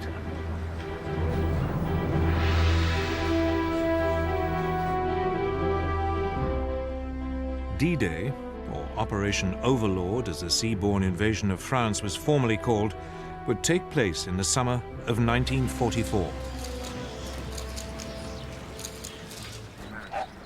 But by now, the Germans were preparing for it in earnest. Since the winter of 1941, they had been building an Atlantic wall. It was a massive series of fortifications running along the European coast from Denmark to the Spanish border. Gun emplacements had been constructed at likely landing sites. Beaches had been mined and covered in barbed wire. Obstacles have been placed in strategic places to block landing craft. Hitler had boasted, "I am the greatest builder of fortifications of all time."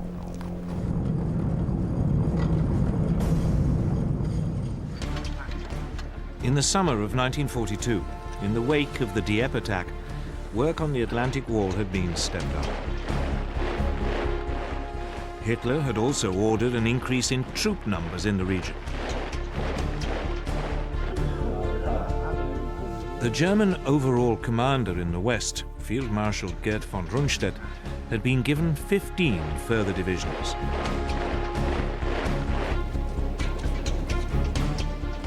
But the Western European coast stretched for some 2,000 miles. He didn't have the numbers to man the entire length.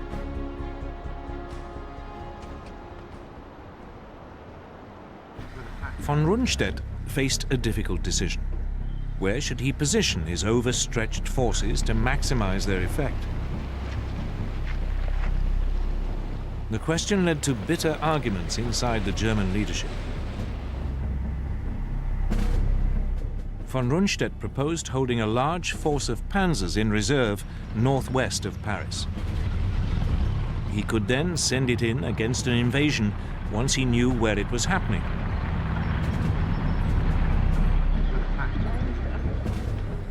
But the hugely respected Field Marshal Erwin Rommel, commander of the troops covering the sector from Holland along the French coast to the Loire, had a different view.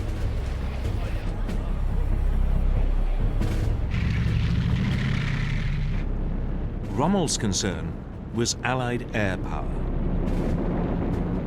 He'd seen it firsthand when he'd fought the British in North Africa, and it had left a profound impression. He feared that any counterattack would be broken up by Allied aircraft long before it could go into action.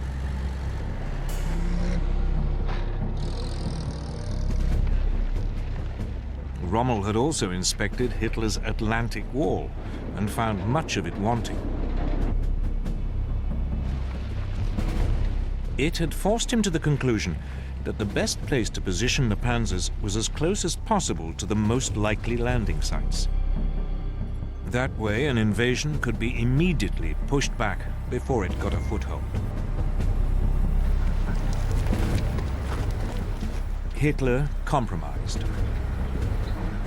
Rundstedt was given a small force he could hold in reserve, though Hitler himself would have the final say as to when it could be used. The rest of the additional troops was scattered along the entire Atlantic seaboard, in accordance with Rommel's wishes.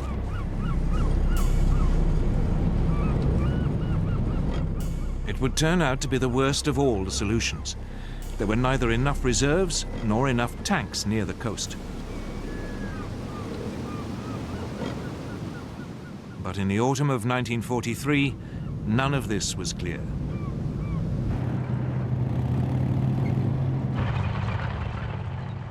In Britain, the Allied planners were also grappling with the problem of location. Where was the best place to land? Their chief planner, General Frederick Morgan, quickly realized there were two principal options, the Pas-de-Calais and Normandy. The Pas-de-Calais was clearly the favorite. It offered the shortest sea crossing, and it offered the shortest and most direct way to Germany. But it was also the most obvious route, and Morgan was sure the Germans were expecting it. So he decided to wrong-foot them. Morgan would land in Normandy. It was the beginning of a huge gamble on which the fate of hundreds of thousands of soldiers would depend.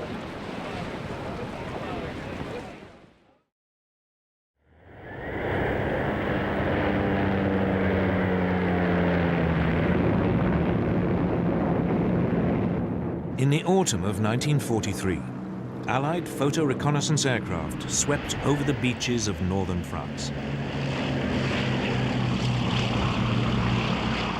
It was part of a huge planning operation for the seaborne invasion of Europe. The fortifications of the Atlantic Wall were monitored by the French resistance. Men crept ashore to collect sand samples to test whether armored vehicles could be landed.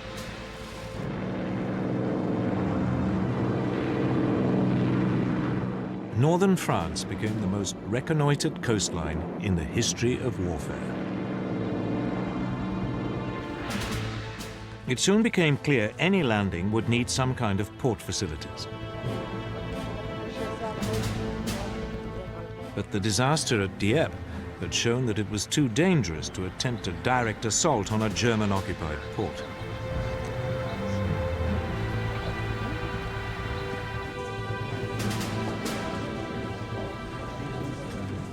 Britain's planners were forced to come up with an ingenious alternative.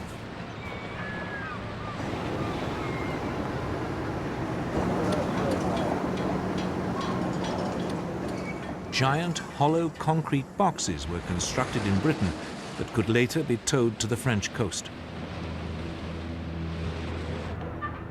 There they would be sunk to form an artificial harbour. They were known by their code name, mulberries.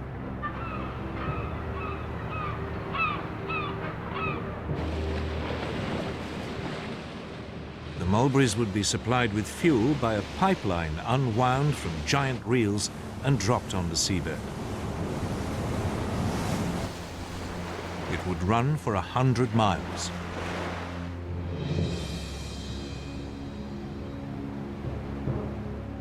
The pumping station on the Isle of Wight was disguised as an ice cream parlour. But the raid on Dieppe had also revealed a second problem. How to get the first wave of troops off the beaches and through the German fortifications. The man told to solve that question was General Percy Hobart, one of the pioneers of armoured warfare. Hobart came up with a series of ingenious devices. The troops called them the funnies. They included such extraordinary machines as flamethrowers and floating tanks. Flail tanks for clearing mines. The bobbin for laying firm paths across sand or shingle. An armoured ramp for climbing sea walls.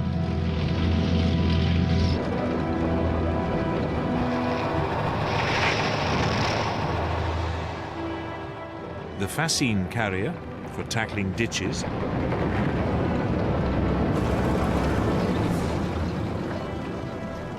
And the bridging tank for wider obstacles.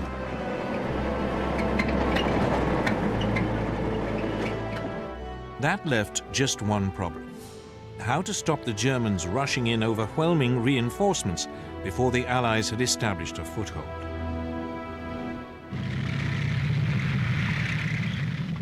The answer was to keep them guessing until the very last moment as to where the invasion would take place. Operation Bodyguard was a massive and complex deception campaign. German double agents in Britain now began sending back to Germany huge amounts of carefully coordinated false information. This emphasized that the main landings would be in the Pas-de-Calais, although a feint attack might be launched in Normandy.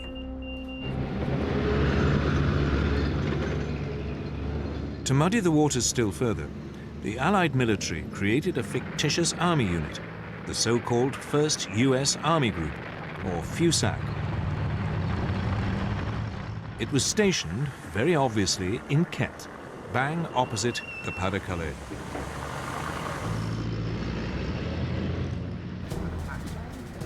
The man in charge of it was the pistol-toting US General George Patton, who'd been removed from action in Sicily after slapping shell-shocked soldiers.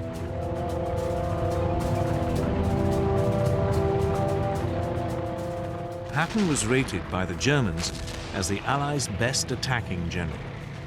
Just the man they expected to command the invasion of Western Europe.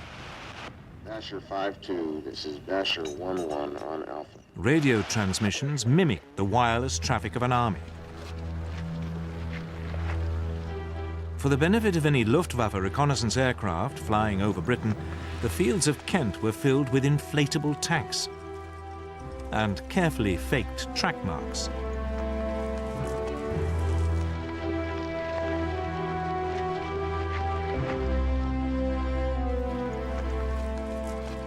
There were dummy aircraft made of wood and canvas. Harbours along the Kent coast were filled with dummy landing craft.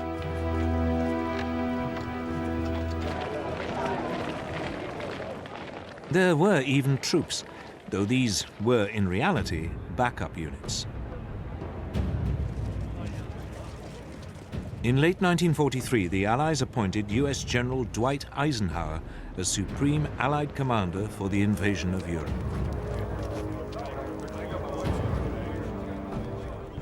British General Bernard Montgomery would be in overall command of the initial assault troops. D-Day was fixed for June the 5th, 1944.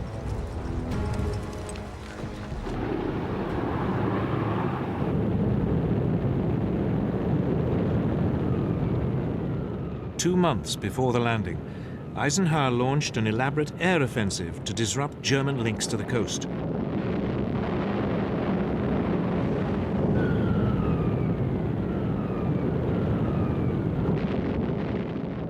Once again, it was carefully planned to give the impression the Allies' target was the Pas-de-Calais region.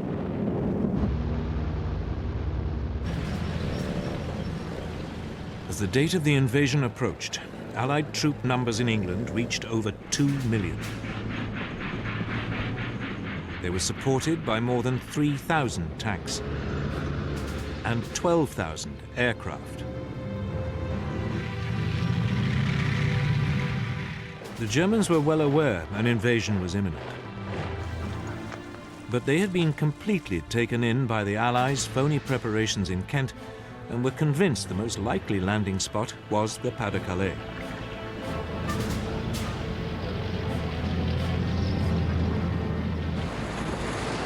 Everything seemed to be going the Allies' way. The troops were briefed. Then the weather turned against them. Rain lashed down, visibility was poor, and the channel was stormy.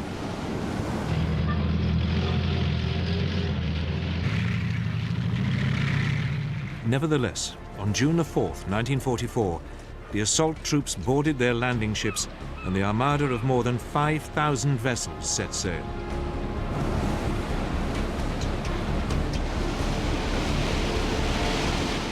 But the rain continued to lash down. And later that day, the invasion had to be postponed. The ships returned to port, and the assault troops faced a nerve-shredding wait.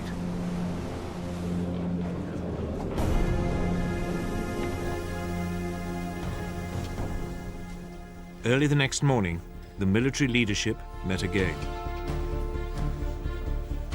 The naval commanders were keen to go ahead. But the air chiefs were doubtful. They worried the visibility would still be too poor to provide effective air support.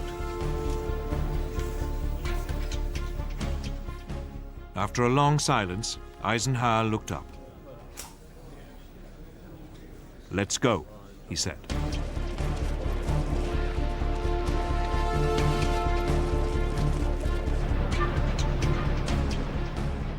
Operation Overlord, the greatest seaborne invasion ever, was underway.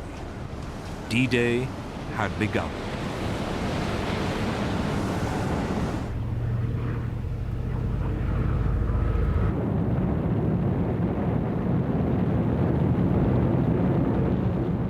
At 1:15 in the morning of June the 6th, 1944, British aircraft towing gliders arrived over the coast of northern France.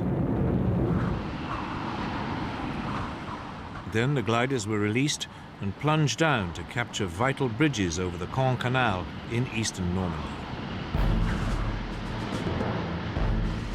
The Allies had launched their great gamble to invade Hitler's empire in Western Europe.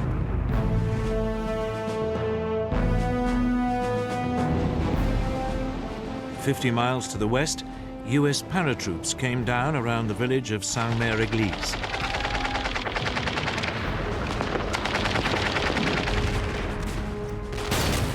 There was a fierce firefight.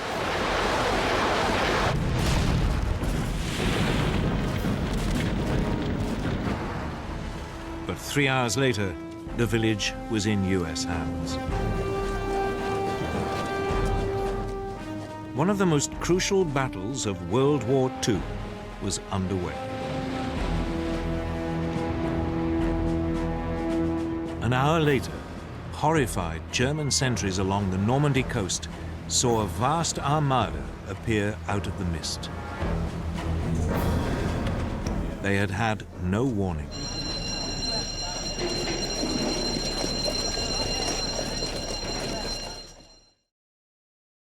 The Allied fleet had sailed under cover of darkness. Moreover, Allied countermeasures had confused the German radar into believing the main weight of the attack was approaching the French coast further east at the Pas-de-Calais.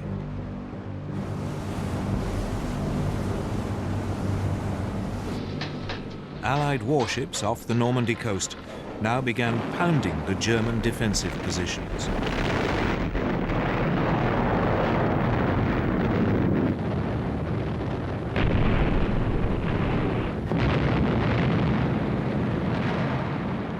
Wave after wave of aircraft swept overhead.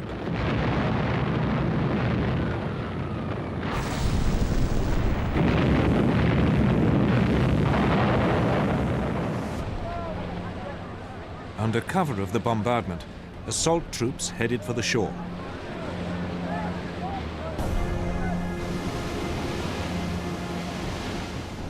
But as they closed in, German artillery and machine guns opened fire.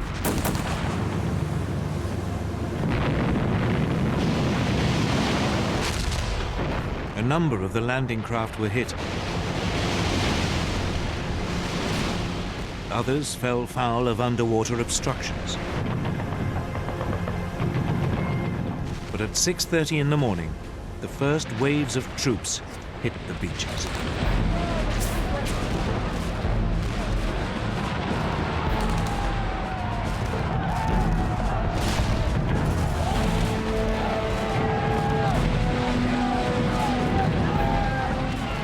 At the far western end, the US 4th Infantry Division came ashore near at what they called Utah Beach.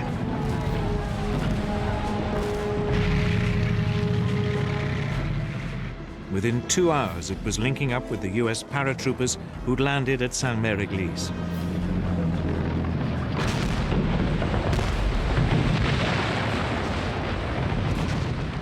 Next door, at Omaha Beach, it was more difficult.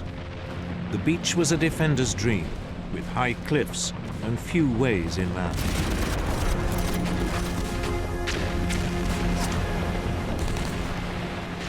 As the US 1st Infantry Division waded ashore, they were mown down by German machine guns.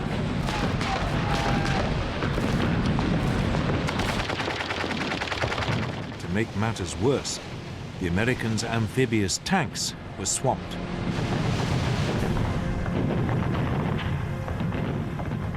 The troops were trapped on the beach. Disaster was looming.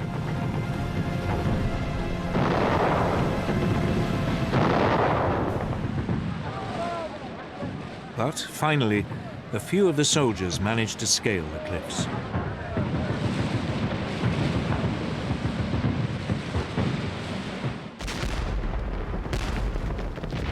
Against all the odds, the Americans hung on to the beachhead.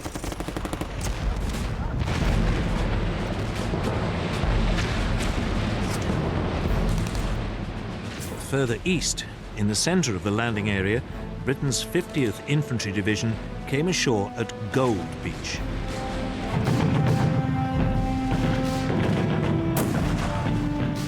They too met savage fire.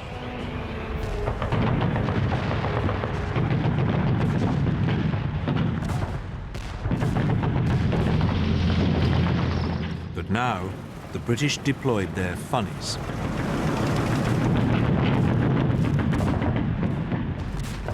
The troops were soon moving inland. At the adjoining landing spot, Juno Beach, the Canadian 3rd Infantry Division faced a similar situation.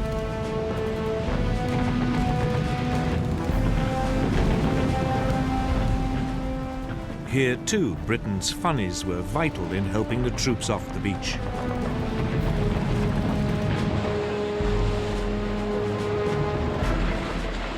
Finally, on the far left flank, at Sword Beach, the British 3rd Infantry Division met only patchy resistance.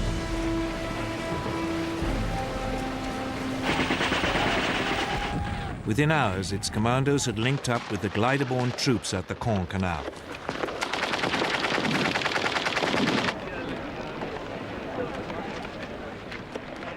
By early afternoon, the Allies had successfully established all of the beachheads.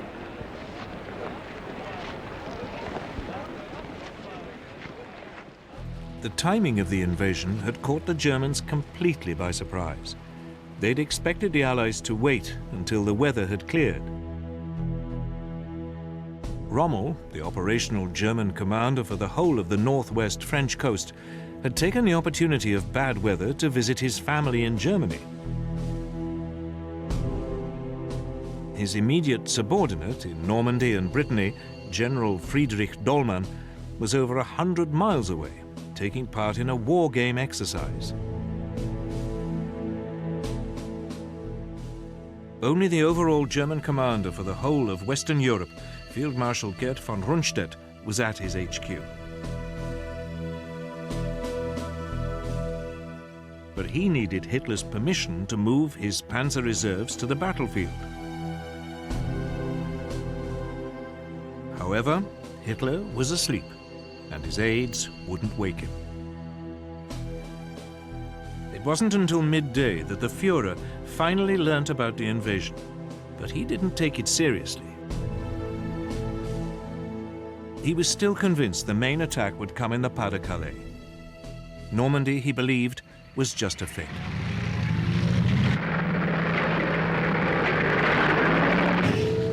Finally, in the late afternoon, when the scale of the invasion was becoming all too clear, Hitler unleashed his reserves.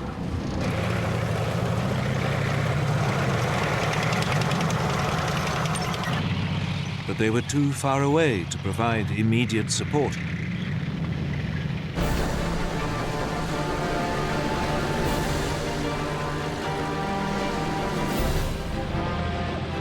Despite stubborn German resistance, the beachheads around Utah, Gold and Juno and Sword were secure.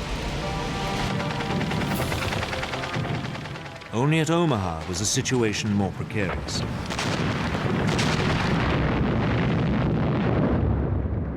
Here, German resistance had prevented the US troops moving more than a mile inland.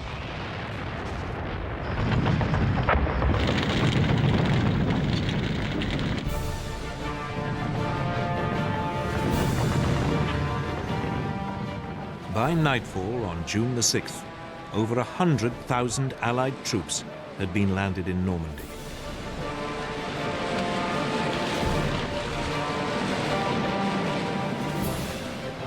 It had been an extraordinary feat of planning, ingenuity, and courage.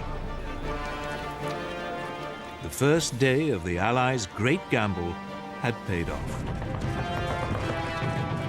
But it was just the beginning. Now they had to build up, break out, and push on into Europe.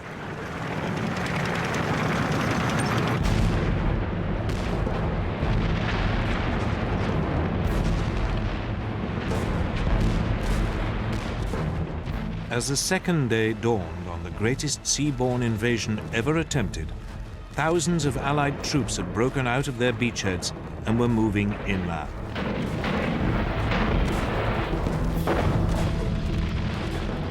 But they found the Normandy countryside hard going. The patchwork of woodland and small fields provided ideal terrain for German tanks and machine guns.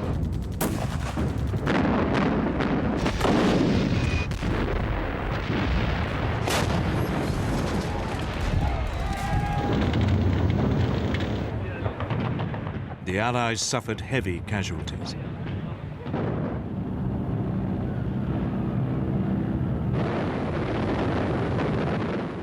Allied air power provided crucial support. When von Rundstedt's panzer reinforcements arrived, they'd been so depleted by the air attacks that they were unable to mount a major counterattack.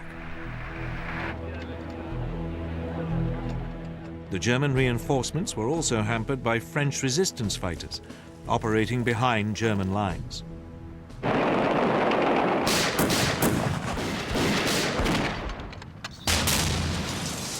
They ambushed troop convoys and blew up bridges.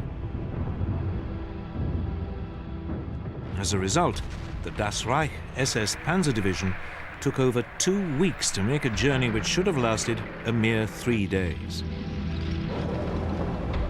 Its troops took out their fury on the French civilian population.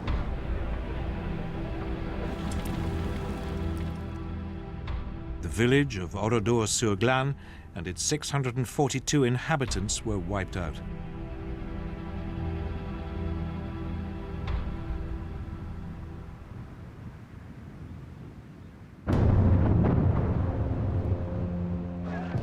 After 4 days of fighting, all the Allied beachheads were finally able to link up.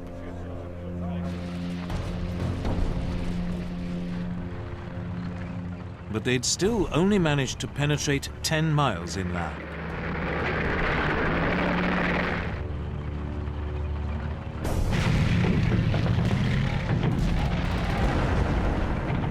Eventually, 6 days after the landing, the British commander, General Montgomery, launched a major assault on the strategically important town of Caen. The British 7th Armoured Division, the Desert Rats, advanced.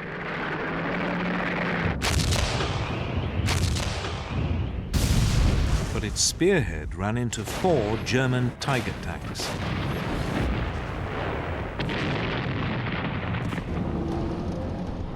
The Allies' Sherman tanks were completely outclassed. Their guns were outranged and their shells unable to penetrate the German armor. They were particularly vulnerable because many ran on petrol fuel and were liable to burst into flames when hit. The Germans nicknamed the Sherman the Ronson, after the cigarette lighter, or more macabrely, the Tommy Cooker. In less than 5 minutes, more than 10 British tanks were destroyed. The attack on Caen stalled.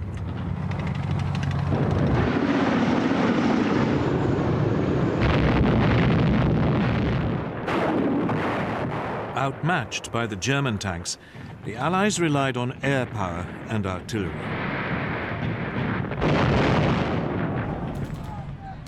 But it wasn't enough. The Desert Rats retreated. Caen remained in German hands.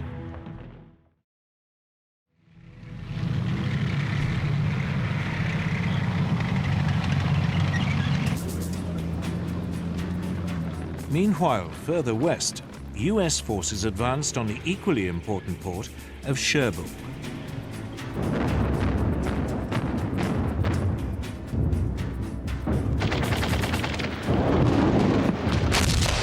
It would take them nearly 10 days to get close to it.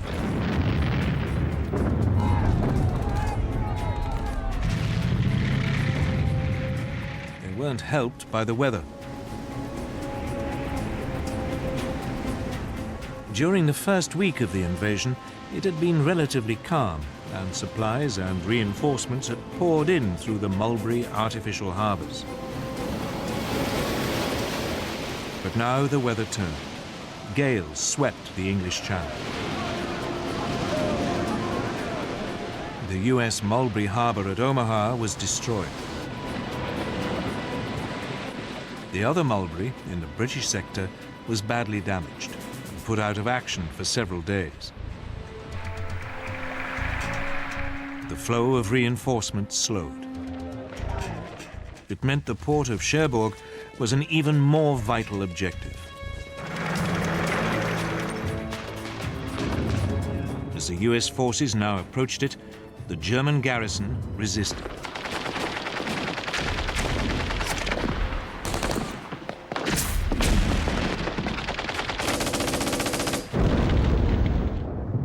There was fierce house-to-house fighting. It would take the Allies a week to secure the city.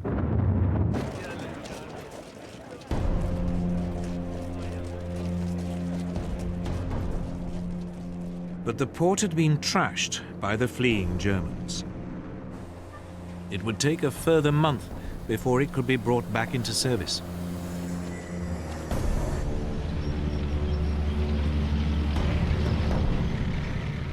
Meanwhile, Montgomery launched another assault on Caen.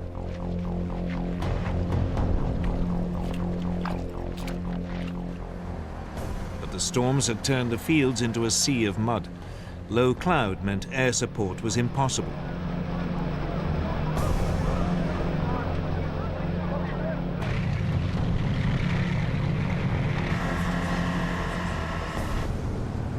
To make matters worse, the newly arrived elite German 2nd SS Panzer Corps was thrown into the defense of the city.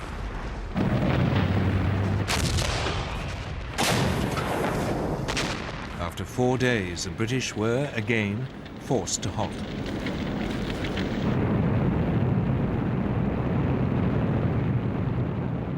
Then, as the clouds cleared, nearly 500 Allied bombers devastated Caen.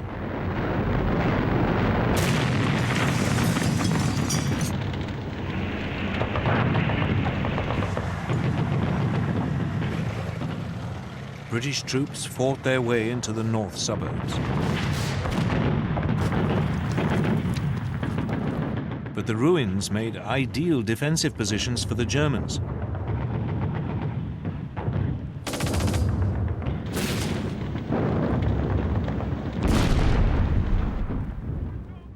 Allied casualties mounted.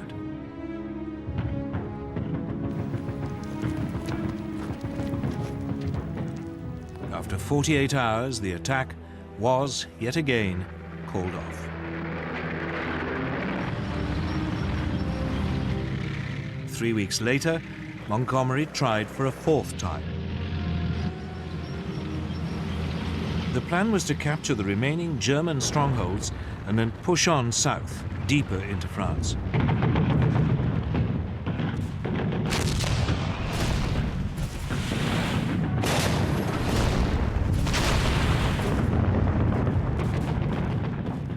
After 2 more days of fighting, the city was finally won. The way now seemed open for the British tanks to move south, deeper into France.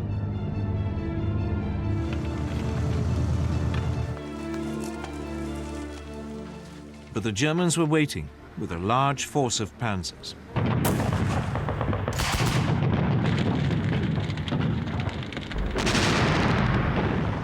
The British advance stopped again.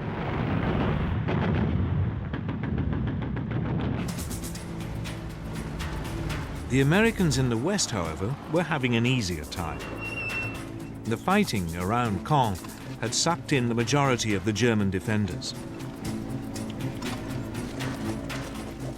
As the American forces prepared to thrust further into France, they faced only scattered opposition. The scene was set for the Allied forces to break out at last.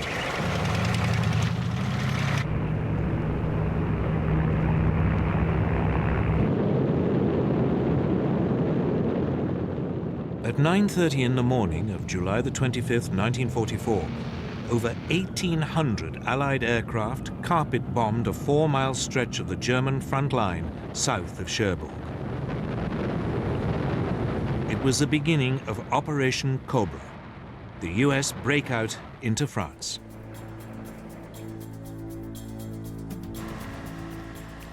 The German defenders were stunned by the size of the assault. But so too were some of the US soldiers. The plan had been for the bombers to fly in from the east, parallel to the US front line, to minimize the risk of bombing American troops.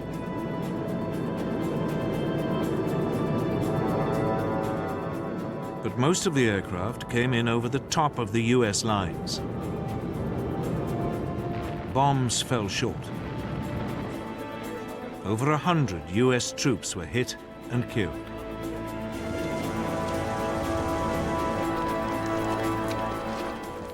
Yet despite the ferocity of the bombardment, when the US forces later picked themselves up and moved forward, they found to their astonishment substantial numbers of German troops had survived. The survivors mounted a stubborn resistance.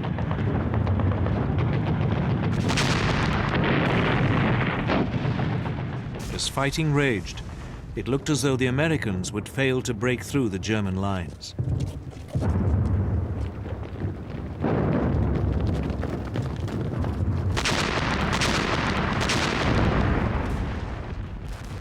But then, the German defenses crumbled.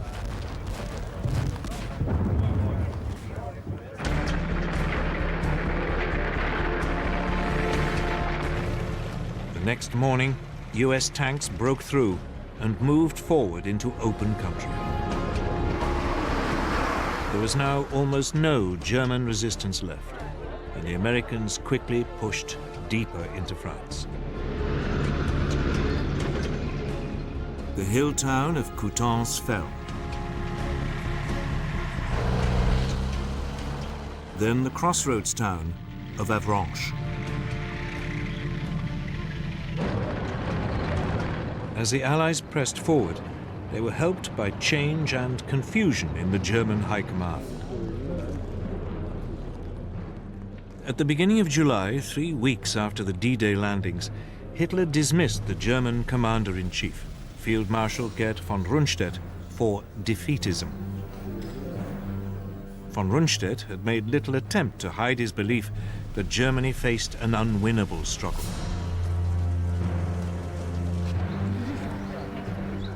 He was replaced by Field Marshal Gunther von Kluge, fresh from the Eastern Front, but with little knowledge of northwestern France.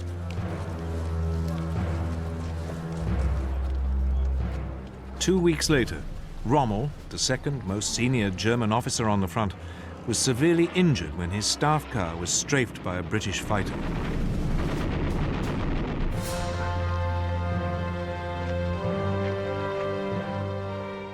Then, with the Nazi command already in confusion, there was an assassination attempt on Hitler's life.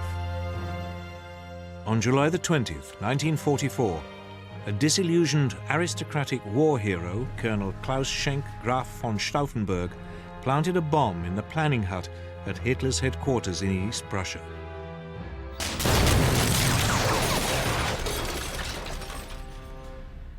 Four officers were killed. But Hitler was sheltered by a heavy, solid oak conference table and escaped with only minor injuries. The plot was swiftly and brutally put down. Von Stauffenberg was shot and his principal collaborators put on trial. They would later be hanged. Hitler put a brave face on it and visited some of the wounded in hospital. But it hardened still further his distrust of his senior officers. He would, despite his many earlier misjudgments, demand even greater control over events on the battlefield.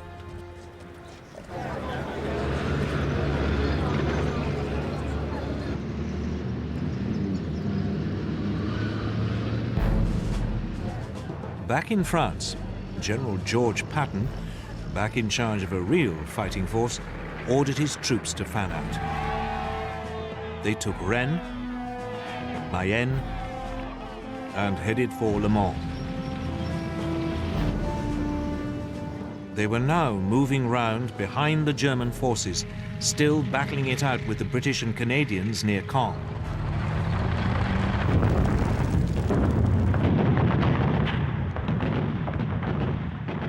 With the Americans to their south and the British to their north, it seemed the German forces in Normandy would be surrounded.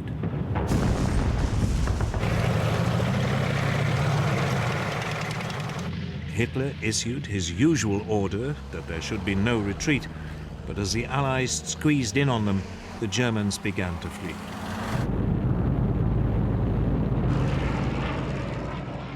They were remorselessly harried by Allied aircraft and artillery.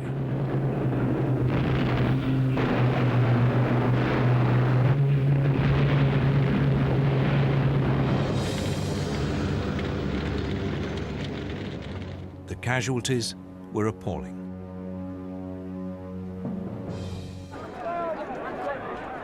Finally, on August the 20th, 1944, the Allied forces moving in from both the north and south met up.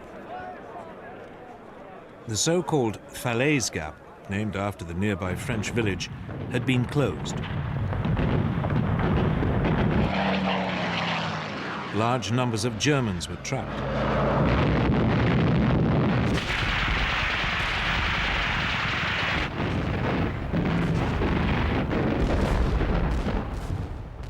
Over 10,000 more Germans, caught in the Allied pincer, died.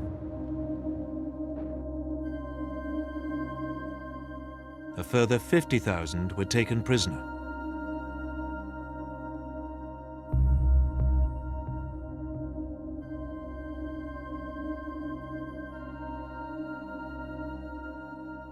The German army in Western Europe was in chaos.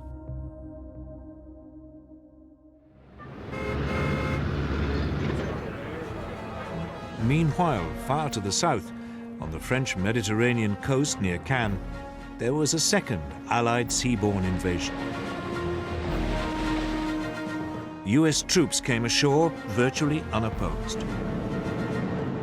They were helped by paratroopers from the Free French Army, men who had escaped from German-occupied French territory in Europe and North Africa. The landing had always been opposed by the British, who regarded it as a diversion. But the United States had long regarded it as an essential part of clearing the Germans out of France.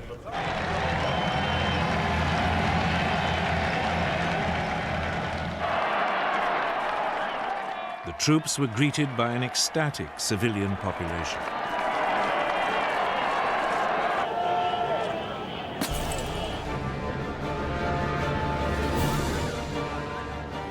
It was soon advancing rapidly up the Rhone Valley.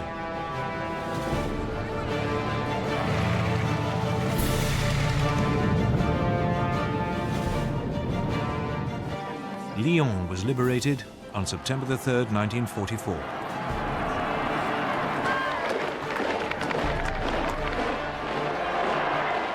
Ten days later, they reached Dijon and made contact with Patton's forces advancing from western France.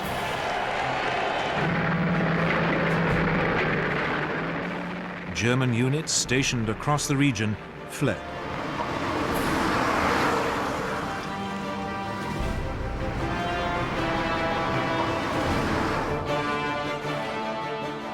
In barely 3 weeks of headlong advance, the Allied invasion of Europe had liberated most of France. That left Paris, where French resistance fighters now rose up against the German occupation. There seemed little to prevent the Allied onrush from continuing to the German border.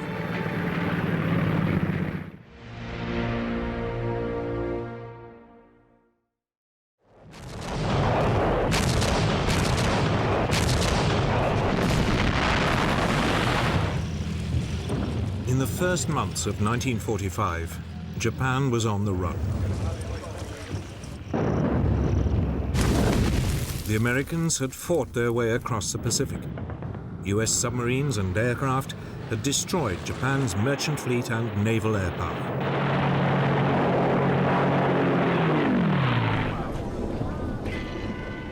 The main Japanese home islands had been cut off from vital supplies of fuel and raw materials. The Japanese were facing defeat. Yet they refused to surrender, convinced that if they fought back with sufficient brutality, the Americans wouldn't have the stomach for the fight and would give in.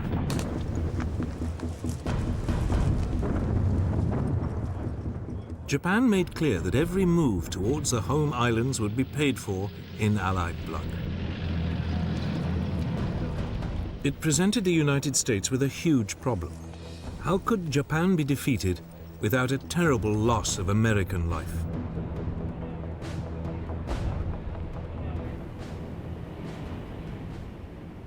The country would eventually turn to the most powerful and dreadful weapon ever seen. A weapon that would change the course of war forever.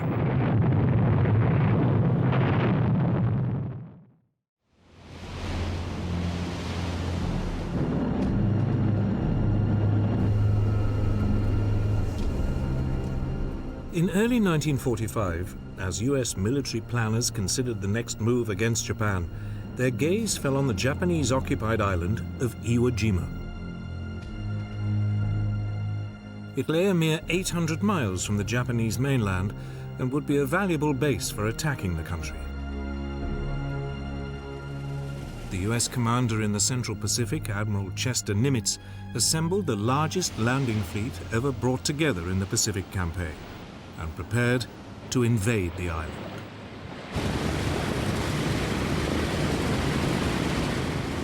Nimitz was taking no risks. Wave after wave of American aircraft paved the way with a massive aerial bombardment.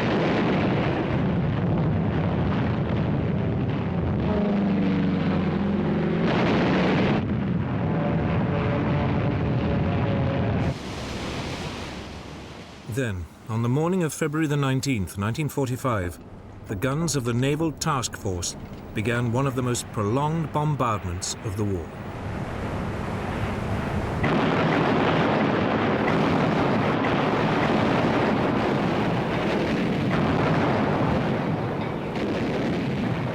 At the same time, landing craft set off for the shore.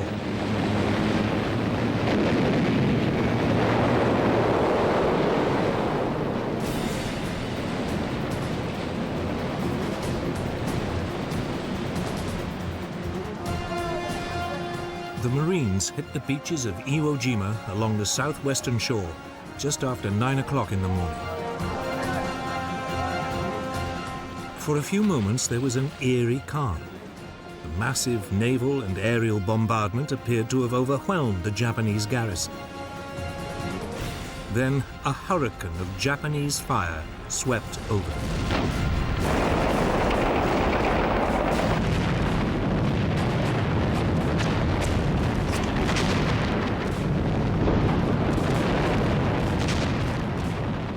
General Tadamichi Kuribayashi, the Japanese commander on the island, had told his men to hold their fire until the Americans were right under their guns.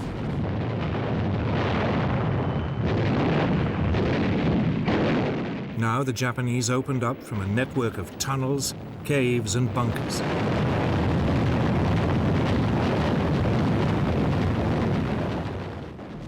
There was carnage.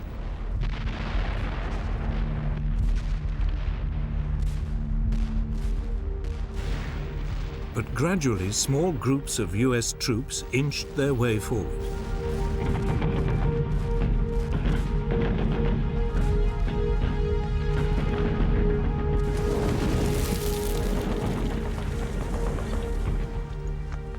Finally, by the evening, the beachhead had been secured. The task now was to capture the 550-foot-high Mount Suribachi, the heavily defended volcano that dominates Iwo Jima.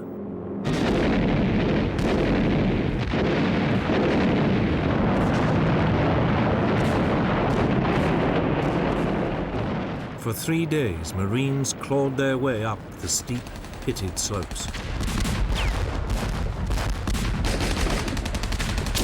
They were supported by a constant air and naval bombardment from the invasion fleet.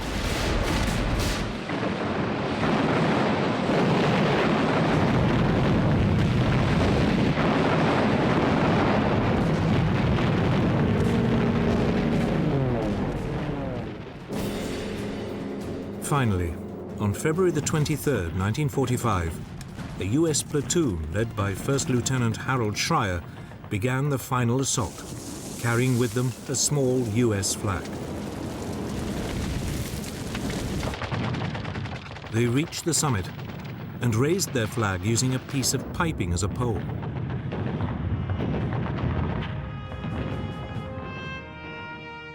Marine Corps photographer Staff Sergeant Louis Lowery captured the scene with a few precious photographs.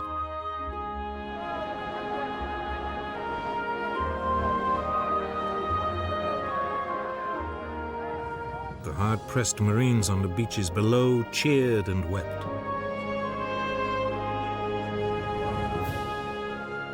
Ships sounded their whistles.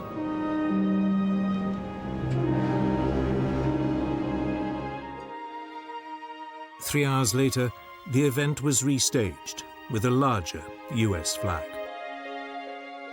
The moment was immortalized by photographer Joe Rosenthal with one of the most iconic photographs of the war.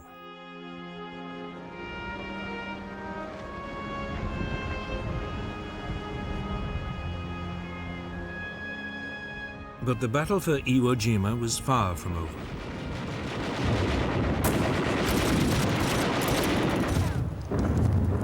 The rest of the island was still in Japanese hands.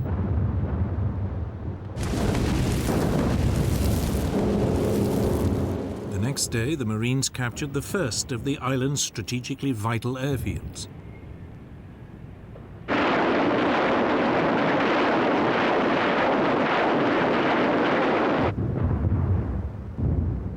But Kuribayashi had told his men to take as many of the enemy with them as possible.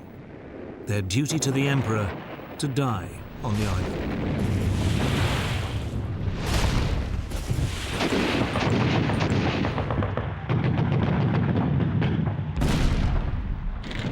It meant each assault became a bloody frontal affair.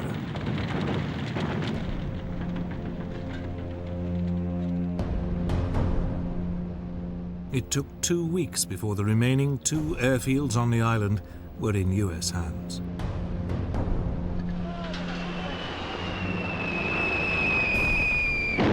Even as the fighting continued, the US Air Force began to make use of Iwo Jima's airfields.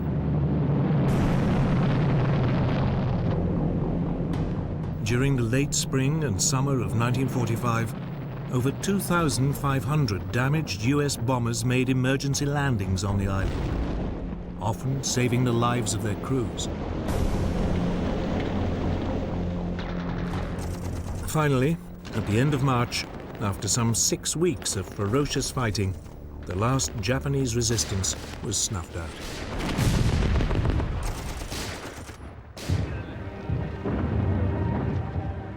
But the capture of Iwo Jima had come at a terrible price.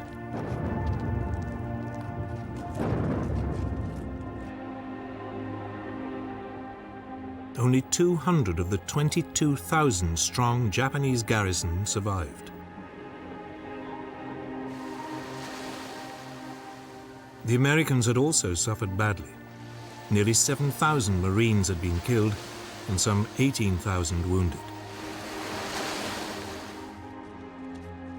The Americans finally had the base they needed, but it was now clear that unless the US could come up with an alternative, any invasion of Japan would be paid for in tens of thousands of American lives.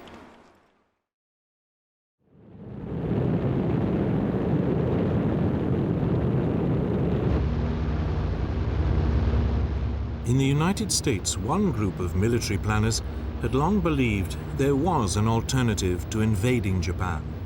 It was called strategic bombing.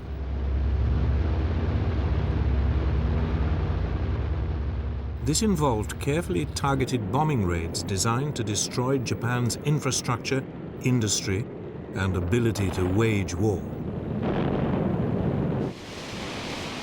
But in the first years of the Pacific War, there was a problem.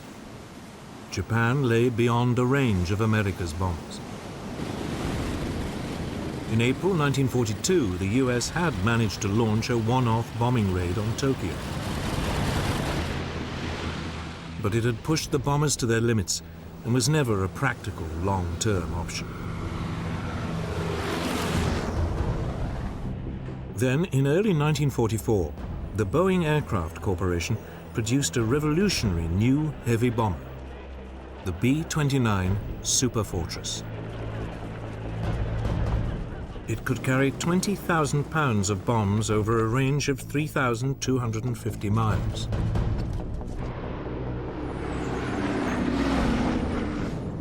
Suddenly, Japan was just about in reach of America's forward bases in the Pacific.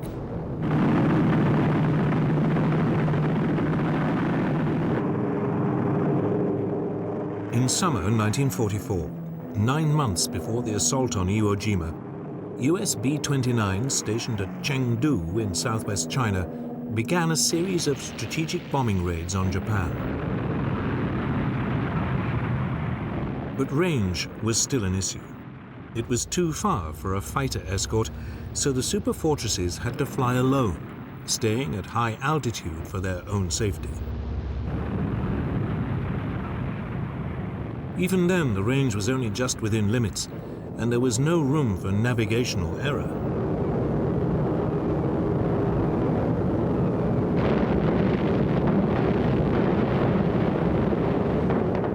Many of the bombs missed their targets.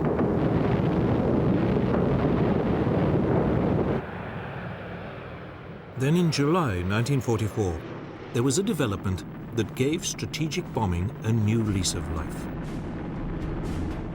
The US Navy captured the Mariana Islands in the Central Pacific. They were only 1,500 miles from the Japanese homeland. This was well within the B-29's operating range. The odds for a successful bombing campaign on Japan had dramatically improved.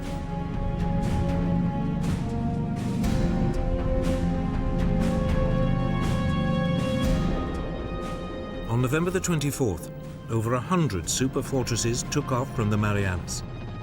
Their target, the Nakajima aircraft factory in Tokyo.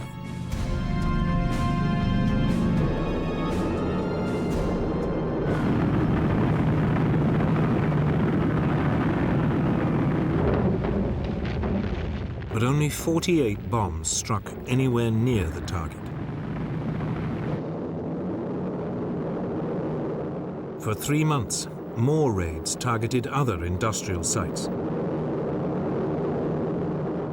But the B-29s were still flying without a fighter escort and still dropping their bombs from high altitude. The targets were often obscured by cloud, and jet stream winds made accurate bomb aiming impossible.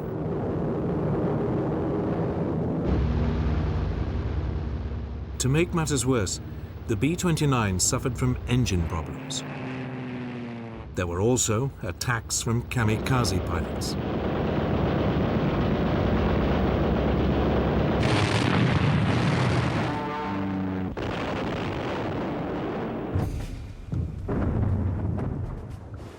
By the winter of 1944, it was clear that strategic bombing was just not working. If Japan was to be bombed into submission, the US would have to come up with something else. So it was that on December the 18th, 1944, America tried a new tactic. 84 B-29s set off from Chengdu for Japanese-occupied Hankow on the Yangtze River.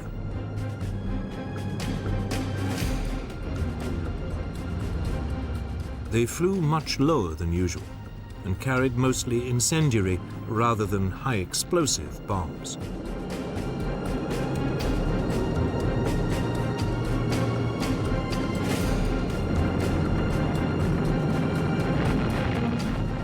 Hankow was devastated.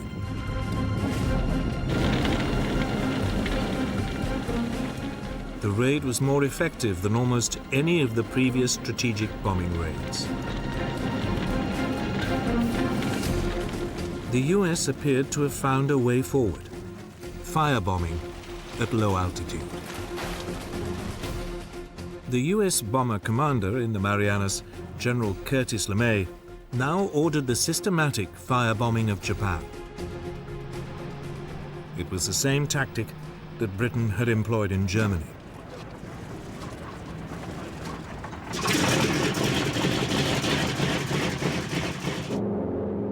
On the evening of March the 9th, 1945, Pathfinder aircraft roared over Tokyo, dropping incendiary target indicators. The fires they started marked the aiming points for almost 300 B-29s. Coming in at just 5,000 feet, they dropped over 2,000 tons of incendiary bombs.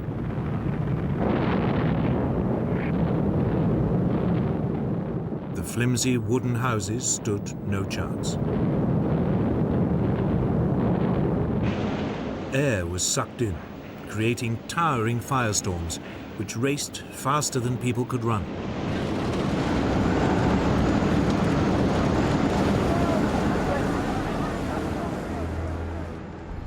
The glow from the burning city could be seen over 150 miles away.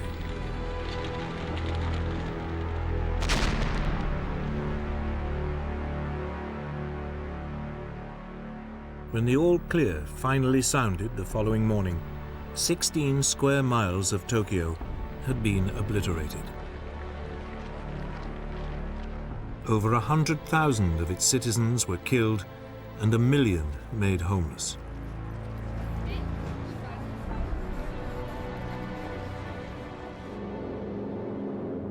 Tokyo was not the only city to face this devastating new tactic. Nagoya was set ablaze 2 nights later.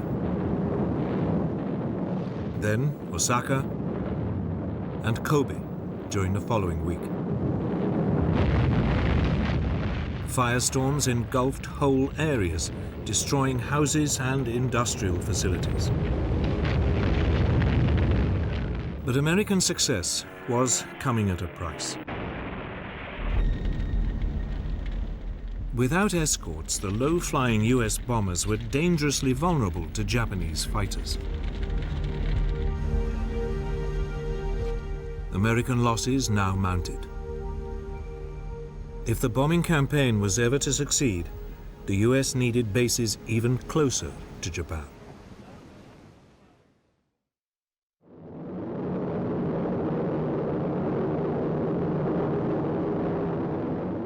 Within weeks, Iwo Jima fell. Now, at last, the US Air Force not only had a base for its bombers within easy striking distance of Japan, it could finally use its Mustang fighters to escort them.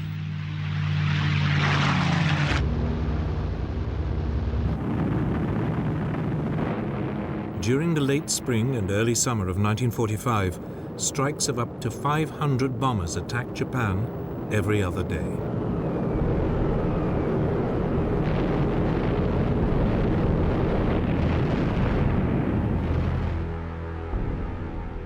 Once the largest industrial areas had been crippled, LeMay moved on to lesser targets. Yet, in the face of catastrophic damage and an appalling death toll, the Japanese showed no sign of cracking. It finally dawned on the Americans that strategic bombing alone was never going to defeat Japan. It looked like a full-scale invasion of the country was becoming inevitable.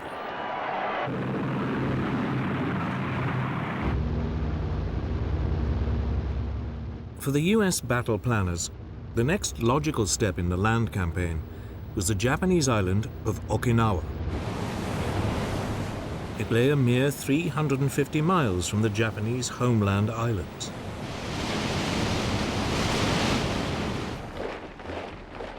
The island was defended by more than 120,000 men. The Japanese commander, General Mitsuru Ishijima, was determined to turn it into an American graveyard.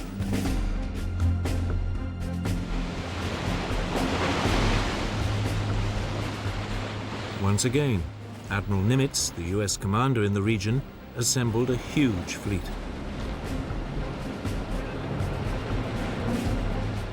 It included 40 aircraft carriers and 18 battleships. The opening bombardment of Okinawa began on March the 23rd, 1945. It lasted for a whole week.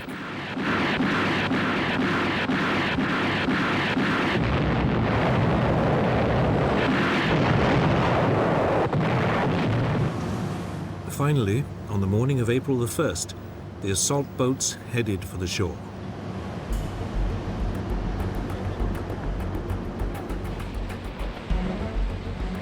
To their surprise, they met almost no opposition.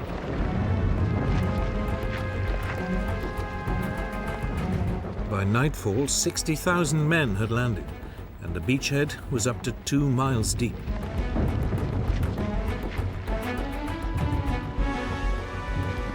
For the next 2 days, the US forces built up their strength and pushed across the island.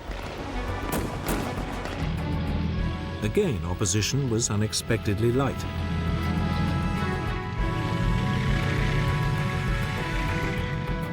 By April the 4th, the Japanese defenders had been split in two.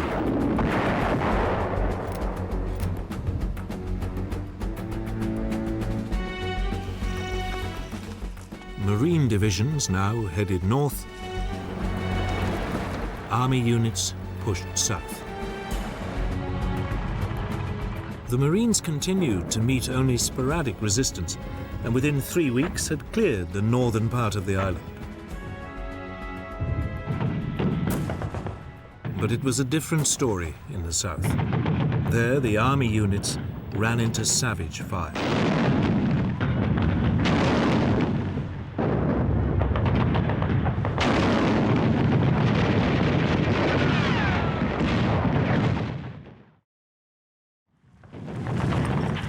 For 10 days, the Japanese held their defensive line.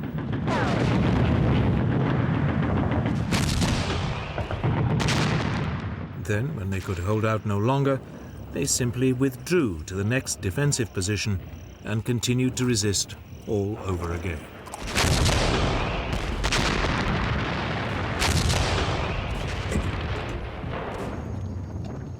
Meanwhile, the Japanese also prepared to launch an air assault on the invasion fleet. Early on the morning of April the 7th, kamikaze pilots gathered to drink their ritual cups of sake and climb into their aircraft for the last time.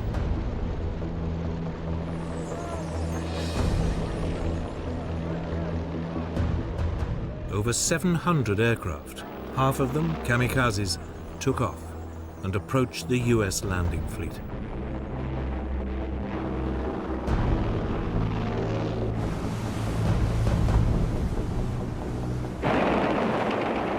A line of radar-equipped destroyers operating about 50 miles out at sea was hit first.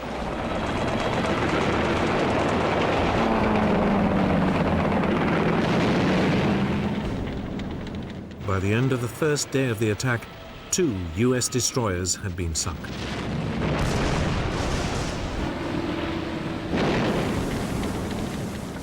"24 other vessels were also damaged.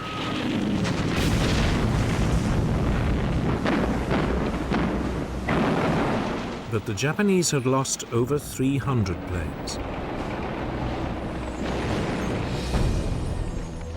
Over the following days, the Japanese introduced a new weapon. The Oka, or cherry blossom, was a rocket-powered suicide missile driven by a kamikaze pilot.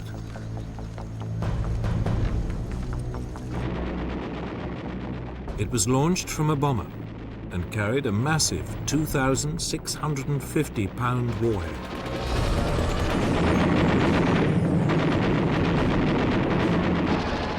On April the 12th, another US destroyer was hit and sunk.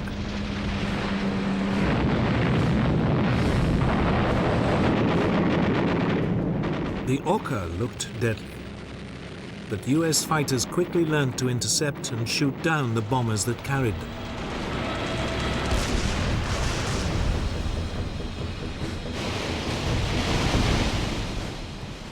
In desperation, the Japanese Navy now sent a suicide mission of its own.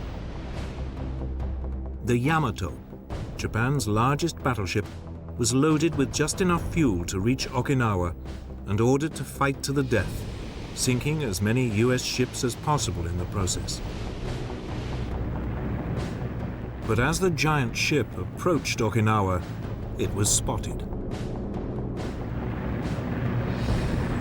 Some 400 US aircraft descended on it.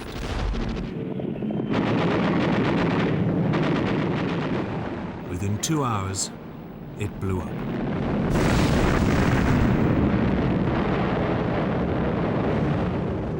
The fireball could be seen for over 100 miles.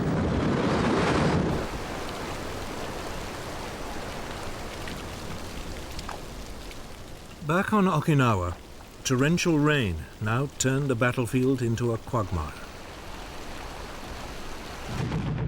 For over a month, US troops struggled to push their way south.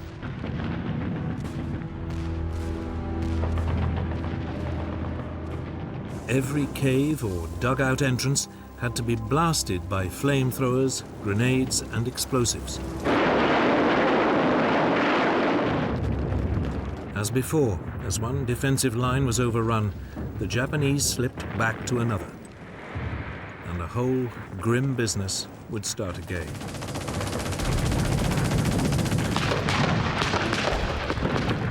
US casualties rapidly mounted.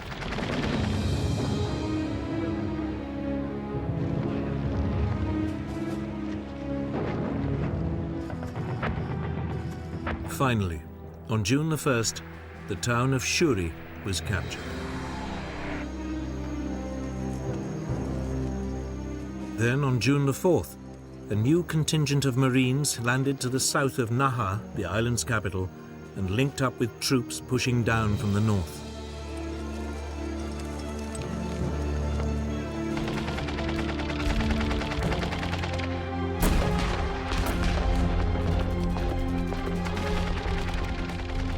Savage fighting continued, but by June the 17th, the Japanese resistance was collapsing.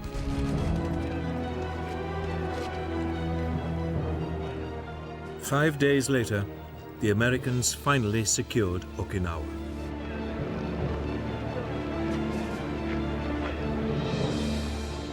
The Japanese commander, General Ishijima, committed ritual suicide, harakiri.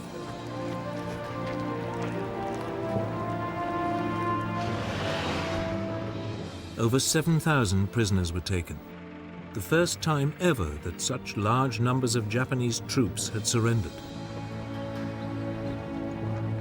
It had been a bloody and exhausting campaign. 100,000 Japanese soldiers and some 40,000 civilians had been killed.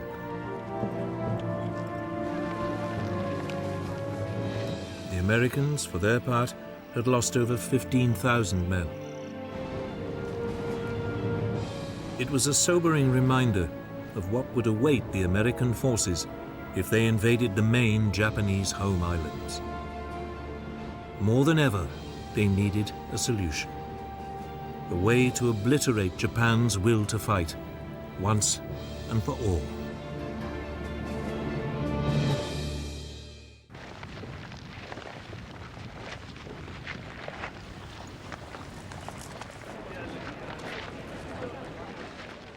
The victory at Okinawa meant America's military planners now had to decide what to do next. Despite shattering defeats, the Japanese still showed no sign of surrendering. Some US commanders argued for a continuation of the firebombing campaign. But by the summer of 1945, it was clear that bombing alone would never defeat Japan. An invasion seemed unavoidable. But the question was, at what price?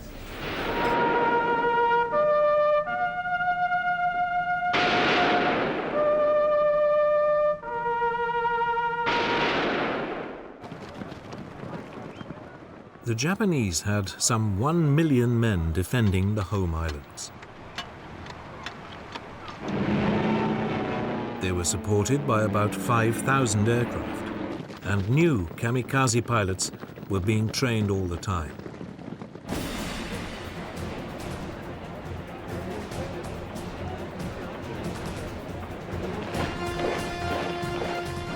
Mass suicide attacks by civilian volunteers could also be expected.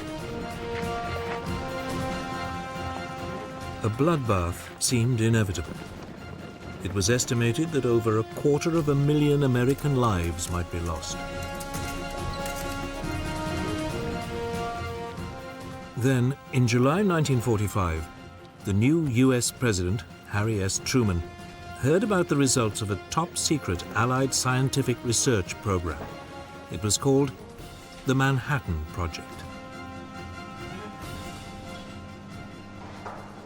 For 3 years, Allied scientists had been working on an atom bomb, a weapon that draws on the vast quantities of energy released when an atom is split.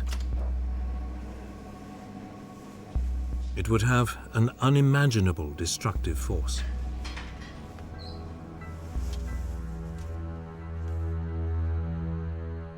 The project was led by US General Leslie Groves, an Army engineer.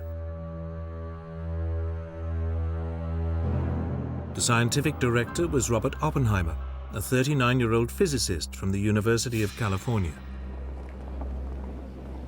Over a 3-year period, the program had recruited many of the Allies' best scientific brains. 2 radioactive materials seemed to offer most promise as fuels for the new bombs. One was a naturally occurring form of uranium called uranium-235. It was processed at a vast factory at Oak Ridge, Tennessee. The other was plutonium, a man-made material manufactured in primitive nuclear reactors at Hanford in Washington state.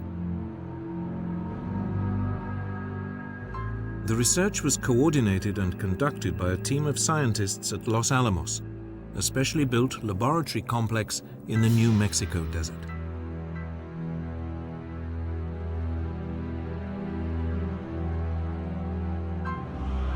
By early 1945, the Los Alamos scientists were pretty confident that they had a uranium bomb that worked. But it required huge quantities of uranium-235, and the scientists worried that they didn't have enough of it. So they also designed a second bomb that used plutonium. But this, unlike the uranium bomb, was much less well understood, and they weren't sure it would work. Before it could be used, they would need to test it. By early July 1945, after an expenditure of more than $2 billion, the plutonium bomb was ready for trials. The gadget, as it was called, was mounted on a steel tower in the New Mexico desert. At 5:30 in the morning of July the 16th, the atomic age began.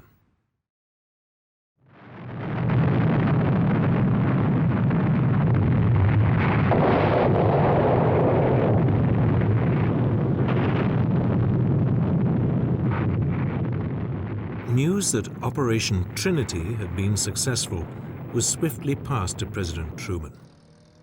He had recently arrived at a conference in the Berlin suburb of Potsdam, meeting with Stalin and Churchill, discussing the future of Europe. Truman didn't hesitate. He ordered his commanders to prepare to drop the new bombs on Japan as soon as possible.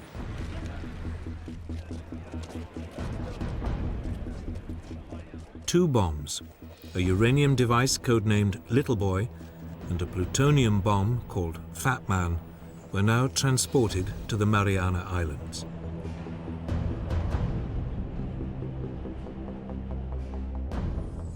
There, the immensely experienced Colonel Paul Tibbets, leader of the specially trained 509th Composite Group, prepared his B-29.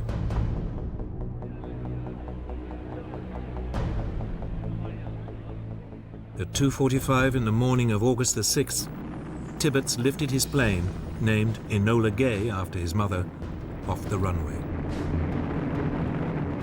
On board, he was carrying Little Boy.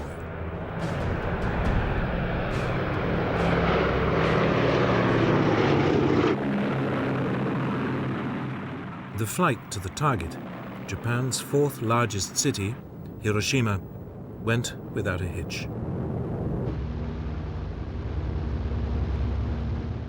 At 8 a.m. on a bright sunny morning, Enola Gay approached the city at 33,000 feet.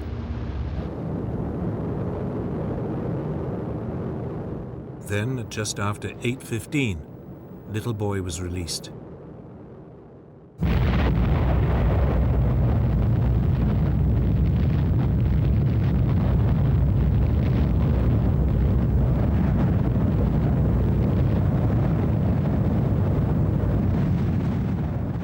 The uranium bomb had the power of nearly 13,000 tons of TNT. The temperature beneath the mushroom cloud reached 5,000 degrees centigrade. Thousands of people were instantly vaporized.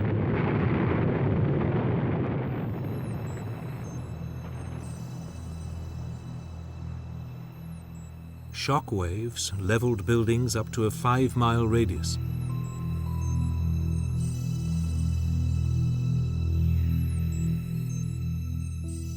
Estimates of the death toll vary hugely. Some put it at 40,000 people, others at 100,000.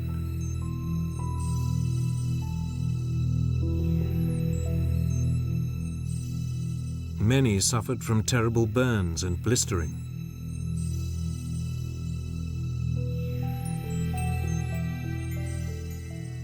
Over the course of the following weeks, thousands more people died from radiation poisoning. On August the 7th, 1945, President Truman told the world about the bomb and issued Japan with a warning. Let there be no mistake.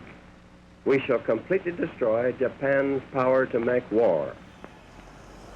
They may expect a rain of ruin from the air, the like of which has never been seen on this earth. But no Japanese surrender was received. 2 days later, on August the 9th, Fat Man was dropped on the major military port of Nagasaki. The plutonium bomb was even more powerful.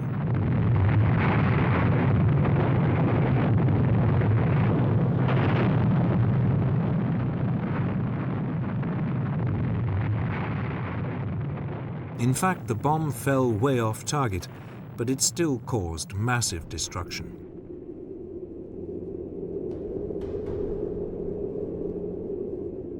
Between 35,000 and 50,000 people are estimated to have died in the explosion.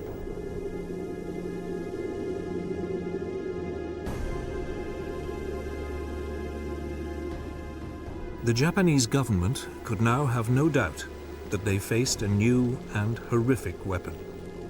But the question remained, would even this force them to surrender?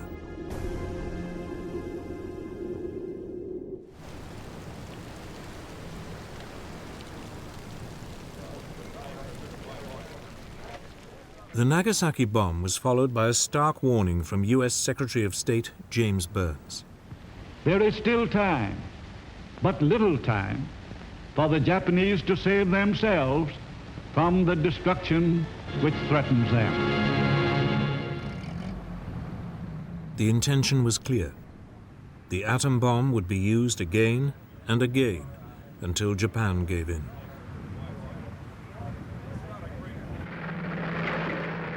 That same day, Japan's position became even more precarious.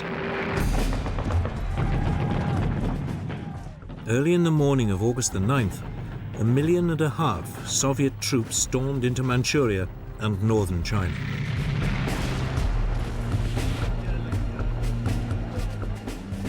The Soviet leader Joseph Stalin was not only after territory, he wanted a say in any final peace settlement in the Far East.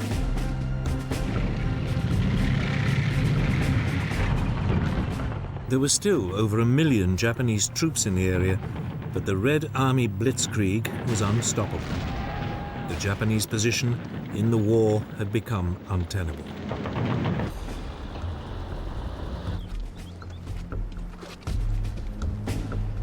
That evening, Emperor Hirohito met with his 6 top military and political leaders. The war cabinet was divided. 3, led by the Prime Minister, Baron Kantaro Suzuki, argued for peace. The other 3 wanted to continue fighting. It was deadlock. Then the Japanese Prime Minister broke with all precedent and asked the Emperor for his opinion. Emperor Hirohito voted for peace, on condition that his position as head of state was maintained. The next morning, a proposal was sent to the U.S. Secretary of State James Burns. Burns rejected it. Only unconditional surrender would do. As the Japanese War Cabinet argued amongst itself, Soviet troops continued to tear into Mongolia. At the same time, American fighters now roamed freely over Japan, shooting up military targets and transport links at will.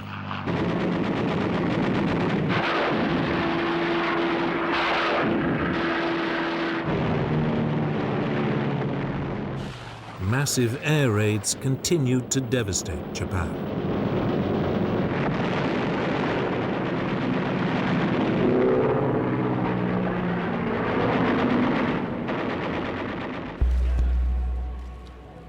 Then, on August the 14th, the Truman administration sent word that the Emperor's position would be safeguarded, provided he agreed to accept the orders of the Supreme Commander of Allied forces. Hirohito used his huge prestige to instruct the War Cabinet to endure the unendurable and accept the terms. That day in Washington, President Truman announced that Japan had surrendered unconditionally. I deem this reply a full acceptance of the Potsdam Declaration, which specifies the unconditional surrender of Japan. Cheering, singing crowds erupted onto the streets of every American city.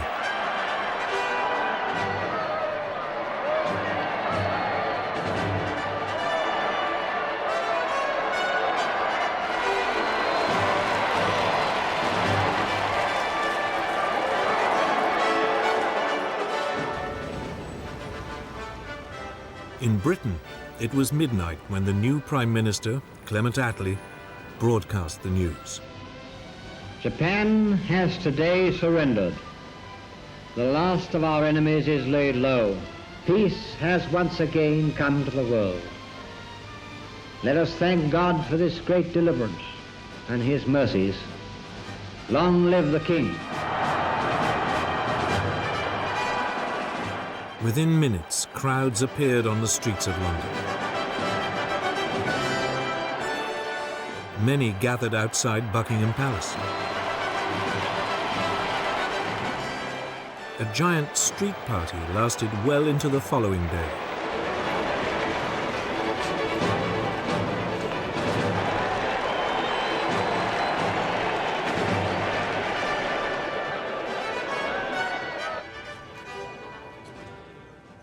The next morning, August the 15th, an astounded Japanese people listened to the voice of their God Emperor for the very first time.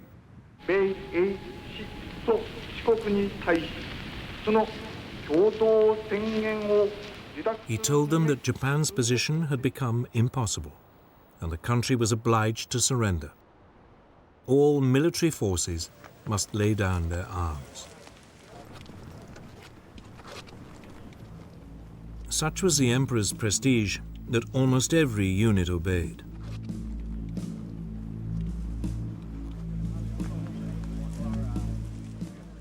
But in Manchuria, despite the Japanese ceasefire, the Soviet forces fought on.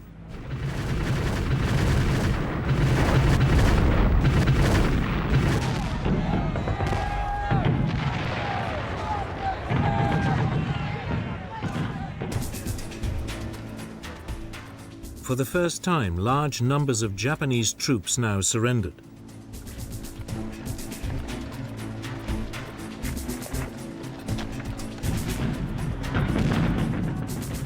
Nevertheless, the Soviets, determined to seize as much territory as possible, continued to advance. Stalin wouldn't stop the fighting for another week. By then, the whole of Manchuria, half of Korea, and part of northern China were under his control.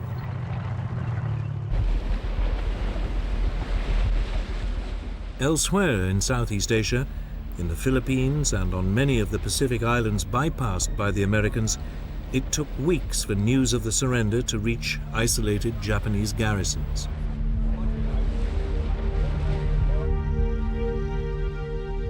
Some Japanese soldiers would remain hidden in the jungle for more than 30 years.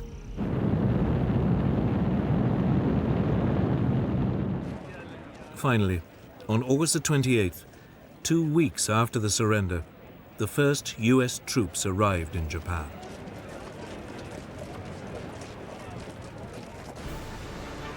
A huge US fleet gathered in Tokyo Bay, sailing past the shattered hulks of the once proud Japanese Navy that they had so comprehensively defeated.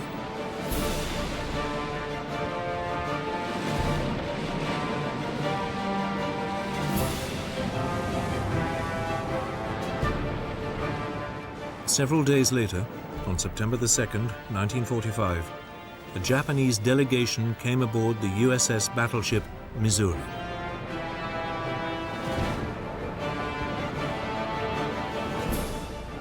On its quarterdeck, the new Japanese Foreign Minister, Mamoru Shigemitsu, signed the document of unconditional surrender. It was countersigned by US General Douglas MacArthur, the man who would effectively run Japan for the next 6 years. As Supreme Commander for the Allied Powers, I announce it my firm purpose, in the tradition of the countries I represent, to proceed in the discharge of my responsibilities with justice and tolerance. Then a force of more than 2,000 Allied aircraft roared overhead. It was a fitting tribute to the overwhelming power which had finally brought Germany and Japan to utter defeat.